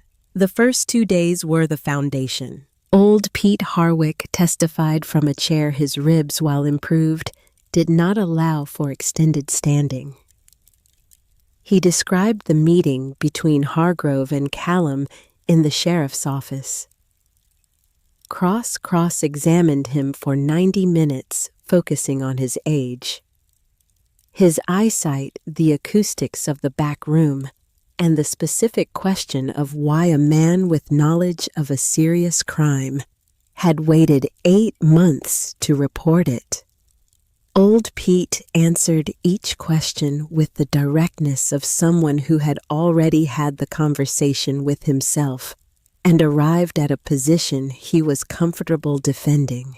"Because I was afraid," he said in response to Cross's final question on the subject. "And then I stopped being afraid. That's the whole of it." 4 of the 29 property owners testified. They described the loan terms they had signed, the acceleration clauses. They had not understood the methods of pressure that had been applied when they fell behind. Their testimony was careful and specific. Albright had prepared them well. Cross worked to find inconsistencies in the details and found very few because the details were true. And people who tell the truth about things that actually happened tend to be consistent about them. The territorial forensic examiner confirmed the authenticity of the documents. Cross challenged 5 exhibits. Judge Fletcher heard the challenges and overruled all 5 after the examiner explained his methodology in terms of sufficient technical precision that the jury took notes. Sheriff Roy Callum testified under partial immunity, a negotiated arrangement that Albright had characterized as giving Callum enough rope to either help them or hang himself, and that Callum had used with the desperation of a man trying to save the salvageable portions of his future. He confirmed the payments from Hargrove. He characterized his own role as that of a man pressured by circumstances beyond his control, which Albright dismantled in cross-examination using the correspondence from the third crate letters, in which Callum had not appeared pressured, but had appeared cooperative. On the third evening, Albright reviewed the testimony with Clara for 2 hours in the small room off the main courthouse hallway that had been made available to them. Cross will attack your credibility tomorrow, he said. He will approach it from 3 angles. First, your lack of legal education, which he will use to argue that you cannot reliably interpret the documents you claim to have found. Second, your emotional state as a grieving widow, which he will use to suggest that your interpretation of events has been shaped by grief rather than fact. Third, the chain of custody of the documents themselves, which he will argue was compromised by your handling of them before they reached federal oversight. I understand, Clara said. Every time he moves you toward defending your character, Albright said, come back to the documents. The documents don't have a character to defend. They are what they are. Your job is to make the jury understand that what you found because it was there to be found, not because you constructed it. I was a school teacher, Clara said. I know how to explain something clearly. Albright looked at her. Yes, he said. I believe you do. She was called to the stand on the morning of the third day. The courtroom was full. The public gallery held every seat. The journalists had their notebooks out. The jury, 12 men, the required composition under territorial federal procedure, sat in their box with the particular attentiveness of people who understood that what they were watching mattered. Hargrove was at his table. She did not look at him. Albright's direct examination took 40 minutes. He moved through the facts in the order they had established over weeks of preparation: her background, her marriage, Thomas's death, the inconsistencies in the accident report, the foreclosure notice, the map in the boot, the cave, the documents, the journey to Las Cruces. He introduced each piece of documentary evidence as they reached it in the narrative, and each time he did, he asked her to explain what the document showed in terms that did not assume legal knowledge. She explained clearly. She did not use language she was not certain of. When Albright asked about the significance of the acceleration clauses, she described them the way she would have described a reading comprehension problem to a student. Here is what the words say. Here is what the words mean. Here is the difference between the two and why the difference matters. 3 jurors were taking notes before she finished the first exhibit. Then Cross stood up. He was a good lawyer.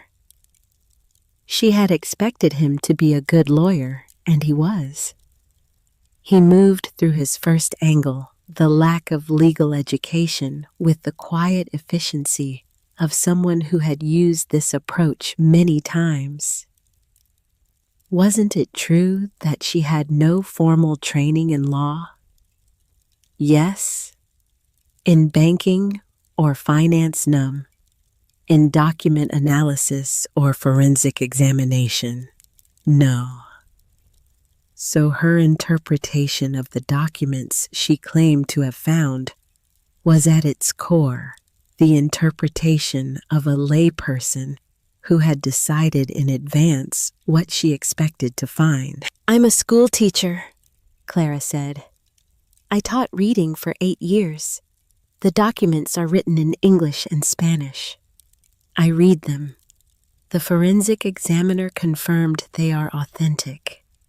The content of the documents is what the content is. My interpretation of it is the same interpretation anyone capable of reading would reach. Cross moved to the second angle. The grief. The emotional state of a woman who had just lost her husband under traumatic circumstances.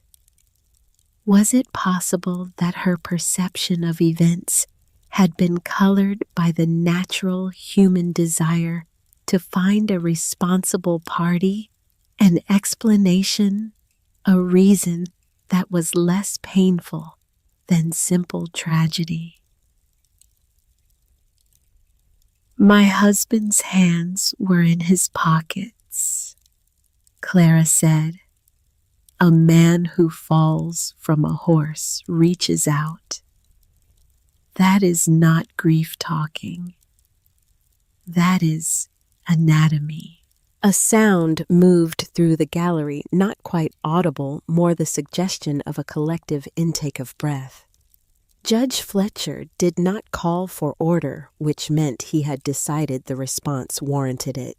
Cross moved to the chain of custody. The documents had been in her possession for days before reaching federal oversight. She had handled them, sorted them, selected some as more relevant than others. Was it not possible that in her handling of the documents, items had been added, removed, or altered? Every document from those crates is listed in the inventory my daughter and Deputy Walsh compiled, Clara said. The inventory was created before any document was reviewed for legal significance. The forensic examiner has confirmed that nothing in the crates shows evidence of recent alteration. You have the inventory. You have the examiner's report. If a document was altered or added, the examiner would have found it. He did not find it. Cross paused. He consulted something at his table. He returned.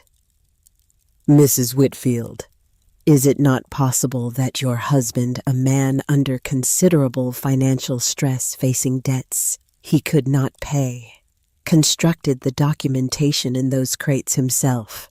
Is it not possible that Thomas Whitfield, unable to face the legitimate consequence of his financial obligations, manufactured a conspiracy that he came to believe in, and that you, believing in your husband, have simply continued what he began?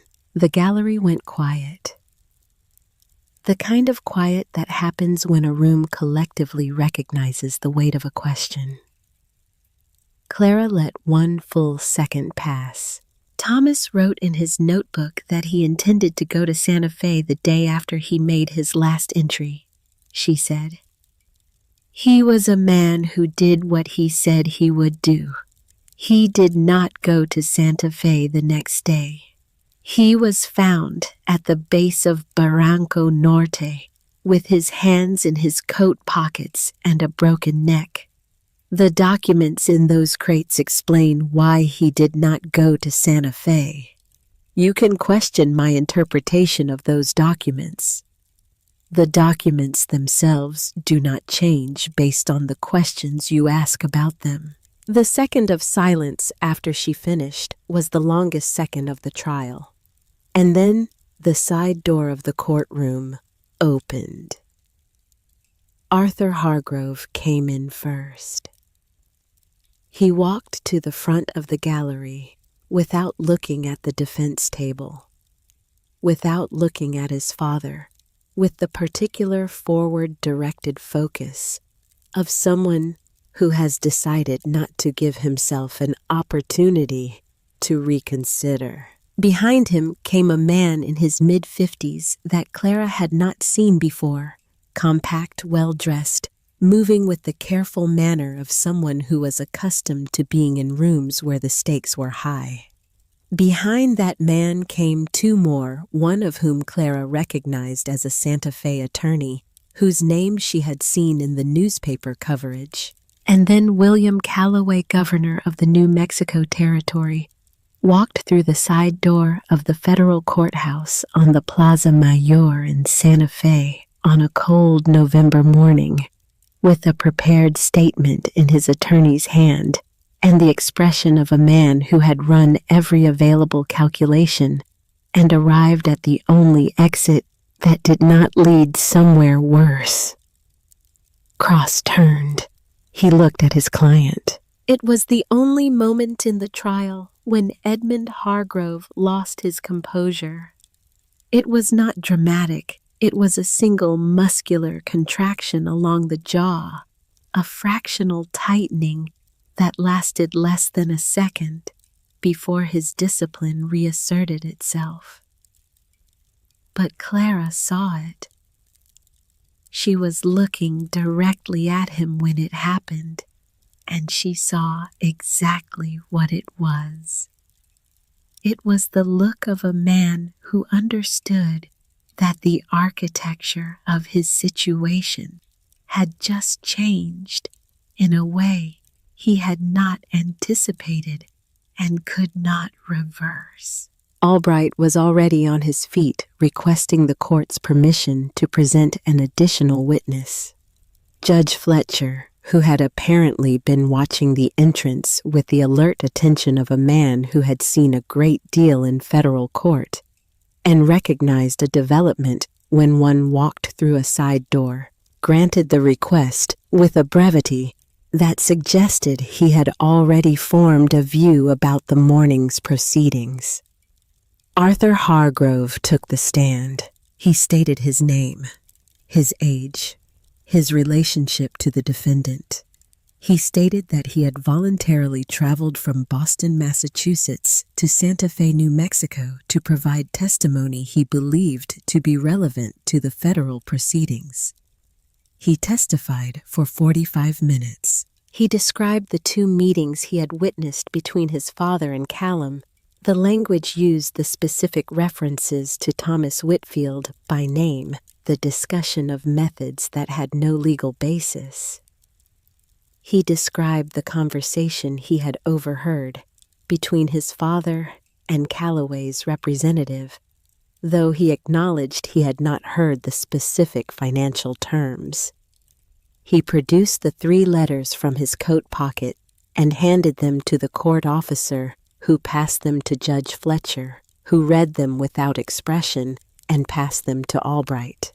Cross attempted a cross-examination. It did not go well for Cross. Arthur Hargrove had been studying law for 2 years.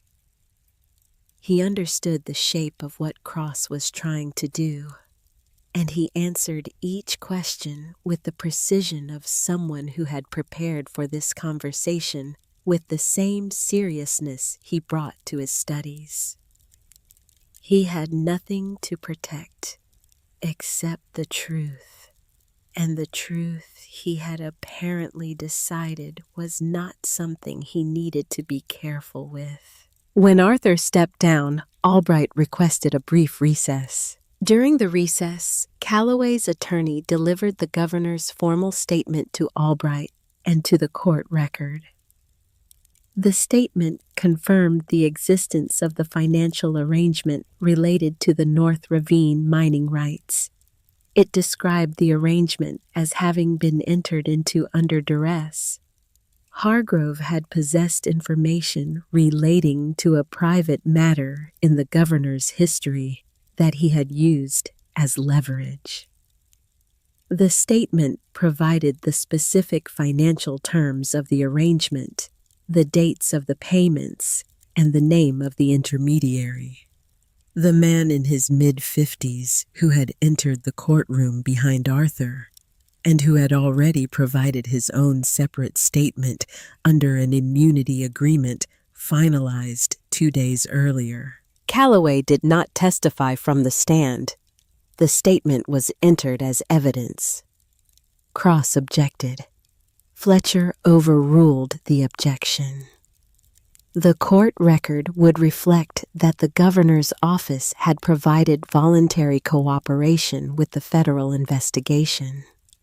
The jury deliberated for 4 hours and 17 minutes. It was past midnight when Fletcher called the court back to order. The gas lamps in the courtroom threw long shadows across the gallery, which had refilled. Despite the hour, word had moved through Santa Fe with the speed that significant news moves through a small city. And the people who had been following the case had decided that sleep could wait.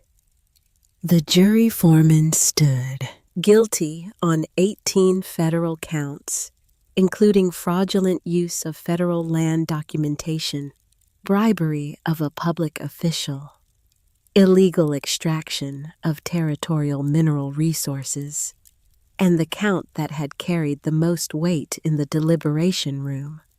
The count that Albright had told Clara was always the hardest to prove and the most important to prove homicide in the second degree in the death of Thomas Whitfield. Edmund Hargrove received the verdict with the stillness of his discipline. His attorney placed a hand on his arm at the sentencing life imprisonment, the assets of the Hargrove Territorial Bank to be placed in federal receivership, the 29 property transfers to be reviewed and reversed through federal process. The hand on the arm was the only visible acknowledgement that something had ended. Calloway received a suspended sentence and the formal removal from his office effective immediately. Callum was taken into custody in the courtroom by Walsh, who handled it with the quiet efficiency that Clara had come to associate with him. Roscoe Fenton lost his license to practice law in the territory of New Mexico, a sanction delivered in a separate administrative proceeding 3 days later. Judge Fletcher looked at Clara before dismissing the court. His voice was dry and even the voice of a man who did not distribute praise carelessly. The preservation of this evidence under direct threat and its delivery to the appropriate federal authority against considerable opposition, he said, represents a quality of civic courage that this court is obligated to acknowledge in the record. He paused.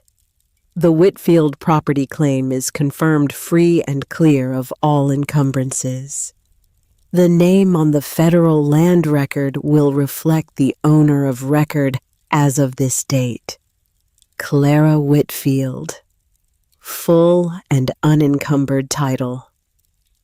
Clara Whitfield, not the widow of Thomas Whitfield, not the wife of, not the surviving dependent of. Clara Whitfield stated clearly in a federal court record that would exist longer than anyone in the room. She walked out of the courthouse at midnight into the cold November air of Santa Fe. The stars were hard and clear above the Plaza Mayor, the kind of stars that appear only when the air is cold enough to strip away everything soft. June was waiting on the courthouse steps. She had not been permitted in the courtroom for the testimony she was 14, and Cord had been firm about it, but she had been in the building in the anteroom with Walsh for the entire day. She had heard the verdict through the door. She stood up when Clara came through the doors. She was wearing her coat, and her expression was the expression Clara had first seen at the cemetery, the one that was harder than grief, that had no name yet, that was becoming something now. Clara walked to her daughter and held her, not because it was the appropriate gesture, because it was the only thing she wanted to do, and for the first time in 47 days, she was allowing herself to want something that had no strategic value. June held on with both arms, with the strength of someone who had been holding on to other things for a long time, and was finally holding on to the right thing. Buck was tied to the post at the bottom of the courthouse steps. He moved his tail twice steadily and watched them with the patient attention he brought to everything. The spring came to the Whitfield Ranch in March, the way it always came to that part of New Mexico territory. First a suggestion of green on the hillsides, then the yellow flowers of the creosote, then a change in the quality of the air that meant the desert had remembered. It was also capable of generosity. Clara spent the winter doing what could be done and accepting what could not be changed. The ranch had accumulated the neglect of a man who had spent his last months focused on something other than maintenance. She addressed the neglect systematically in order of necessity, without sentiment about the condition things were in.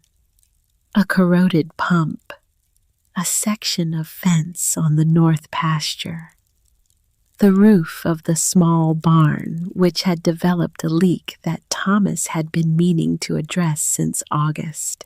She addressed them one at a time with help when help was available and without it when it was not. June returned from Santa Fe in February, where she had spent the winter in the household of Cord's Deputy Walsh and his wife, attending the territorial school, and accumulating a quantity of books that required a separate saddlebag to transport home. She arrived at the ranch on a cold February afternoon, with the books a letter of academic commendation from the school's director, and an expression that had settled into something more closely resembling the face of a person who has processed difficult things and arrived on the other side of them. She said she wanted to study law. She said it the way she said most things directly without preamble, as a statement of established fact, rather than a subject for discussion. Clara said then, "You'll study law." The cattle reached 40 head before summer, with 2 calves born in April, on days that Clara found herself marking in her memory with a specificity she couldn't entirely explain the sounds in the early morning, the particular quality of light over the eastern hills, the way Buck moved through the grass. The silver seam in the North Ravine registered with the territory's official mining office under the Whitfield name, was worked at modest scale by old Pete Harwick, who had recovered his ribs and his energy, and who brought Clara a careful written account of the extraction each fortnight with the seriousness of a man who understood that the accounting mattered. Letters came from people Clara did not know. The first was from the Keller widow in Albuquerque, who had seen her name in the newspaper coverage of the trial, and written to ask whether Clara might know how she should proceed to recover the property that had been transferred under the Hargrove system. Clara wrote back with Albright's address and a summary of the federal review process, which she had learned well enough in the preceding months to explain clearly. More letters came. People from towns she had not visited asking about the process about Albright, about how to organize documentation for the federal review. She answered each one. She did not think of it as a responsibility. She thought of it as the practical application of information she had acquired at considerable expense and that other people needed. That autumn, the small cooperative took shape. Clara organized it with a woman named Harriet Boone, whose husband had run a supply store in the next town before a Hargrove-adjacent loan had stripped him of the building, and with the Keller widow, whose name was Frances, and who had returned to the territory to reclaim her property with a determination that Clara recognized and respected. The cooperative's purpose was narrow and practical, to provide access to basic legal review for contracts before signing and to a small pool of shared credit at terms that were written plainly with no acceleration clauses in language that any literate person could understand. It was modest. It was designed to be modest, to do what it could do without overreaching into what it couldn't. Clara had spent enough of the past year overreaching to know the value of a realistic scope. Warren Albright visited the ranch in July. He sat on the porch and drank coffee and told her that the federal review process had reversed 23 of the 29 Hargrove property transfers, and that the remaining 6 were in various stages of legal resolution. He told her that the case had generated discussion in the territorial legislature about acceleration clauses in mortgage contracts. Not legislation yet, but discussion which he characterized as the precursor to legislation in the way that thunder is the precursor to rain. "That's not something you cause directly," Albright said. "No," Clara said, "but it's something that wouldn't exist without the case, and the case wouldn't exist without the evidence, and the evidence wouldn't have reached Las Cruces without you." "I know," Clara said. "Is that enough?" She thought about the question with the seriousness it deserved. She thought about the things that were enough and the things that were not, and the difference between the two, which was not always as large as people imagined. "It's sufficient," she said. On a late October afternoon, Clara went to Barranco Norte for the first time since the day she had carried the crates out of it. The trail north was familiar now in the way that paths become familiar after you have traveled them with urgency. You notice different things when you are not in a hurry. Details that the focused eye skips past. The layered stone catching the autumn light. The way the scrub grass moved in a wind that was barely perceptible at ground level. The particular blue of the sky above the red walls of the ravine, a blue so saturated it seemed manufactured. Buck went with her. He was slower than he had been in spring, with the deliberate pace of a dog that has concluded that careful movement is more appropriate to his current understanding of the world. He did not lead this time. He walked beside her. She did not go into the ravine. She stopped at the rim and looked down at the western wall, at the section where the brush had been replaced, and the stones set back into their positions after the crates were removed. From this angle, in this light, you could not tell that anything had been there. The wall looked like wall. The brush looked like brush. The desert had already begun to reclaim the small disturbance of human purpose with its characteristic indifference. Thomas had found the truth here. He had found it and done what a person of his character did with truth.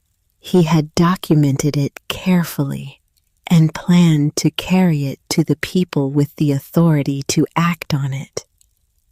He had not made it to Santa Fe. She had. She thought about the last conversation she would think about for the rest of her life at the kitchen table. Thomas saying he was ready, and Clara saying, "Wait."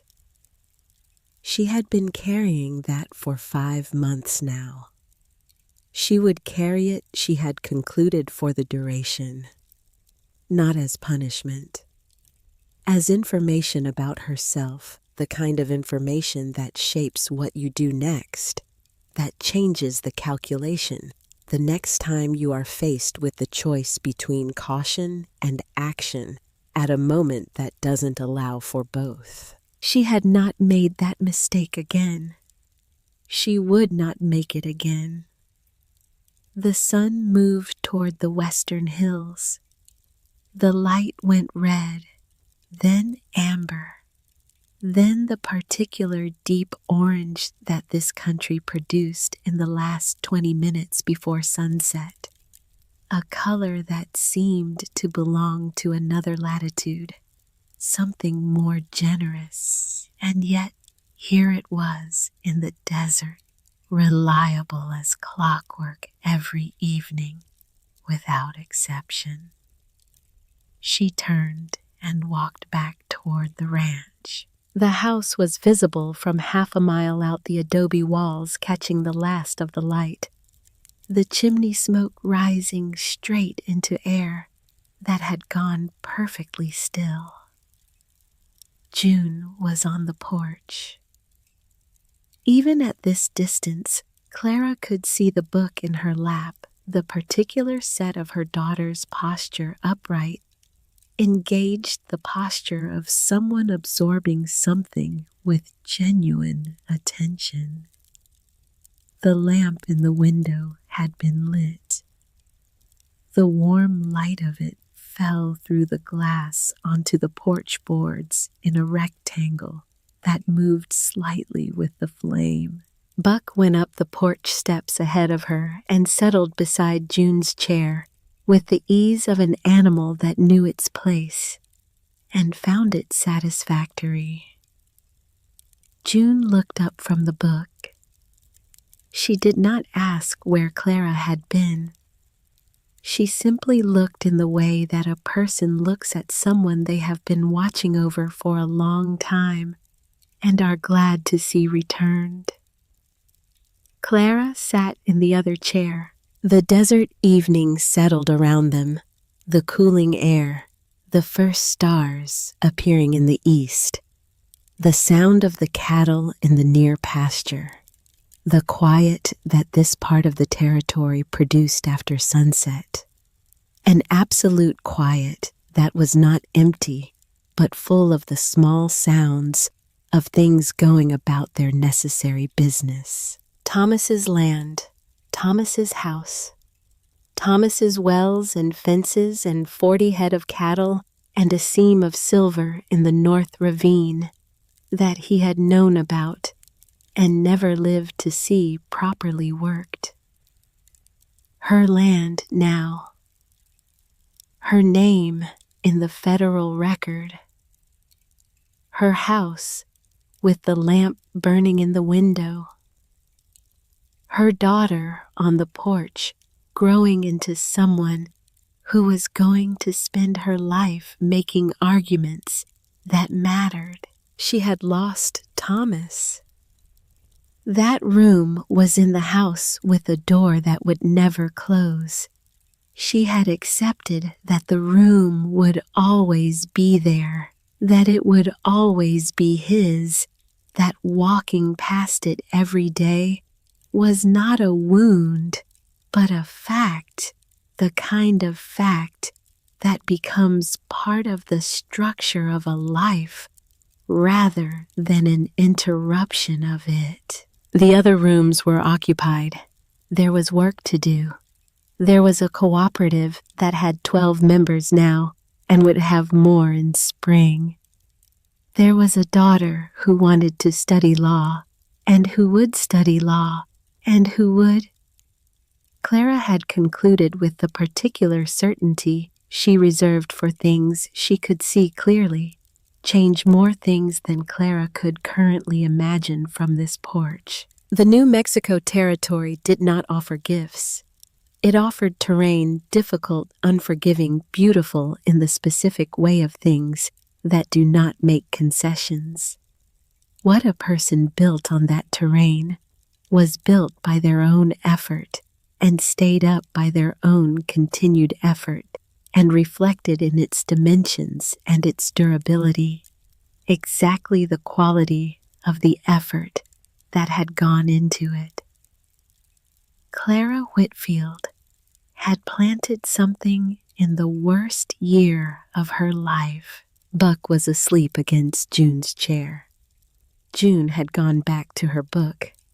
The stars were fully out now, The whole enormous architecture of them spread across the desert sky with the casual abundance of something that has never had reason to be modest about its resources.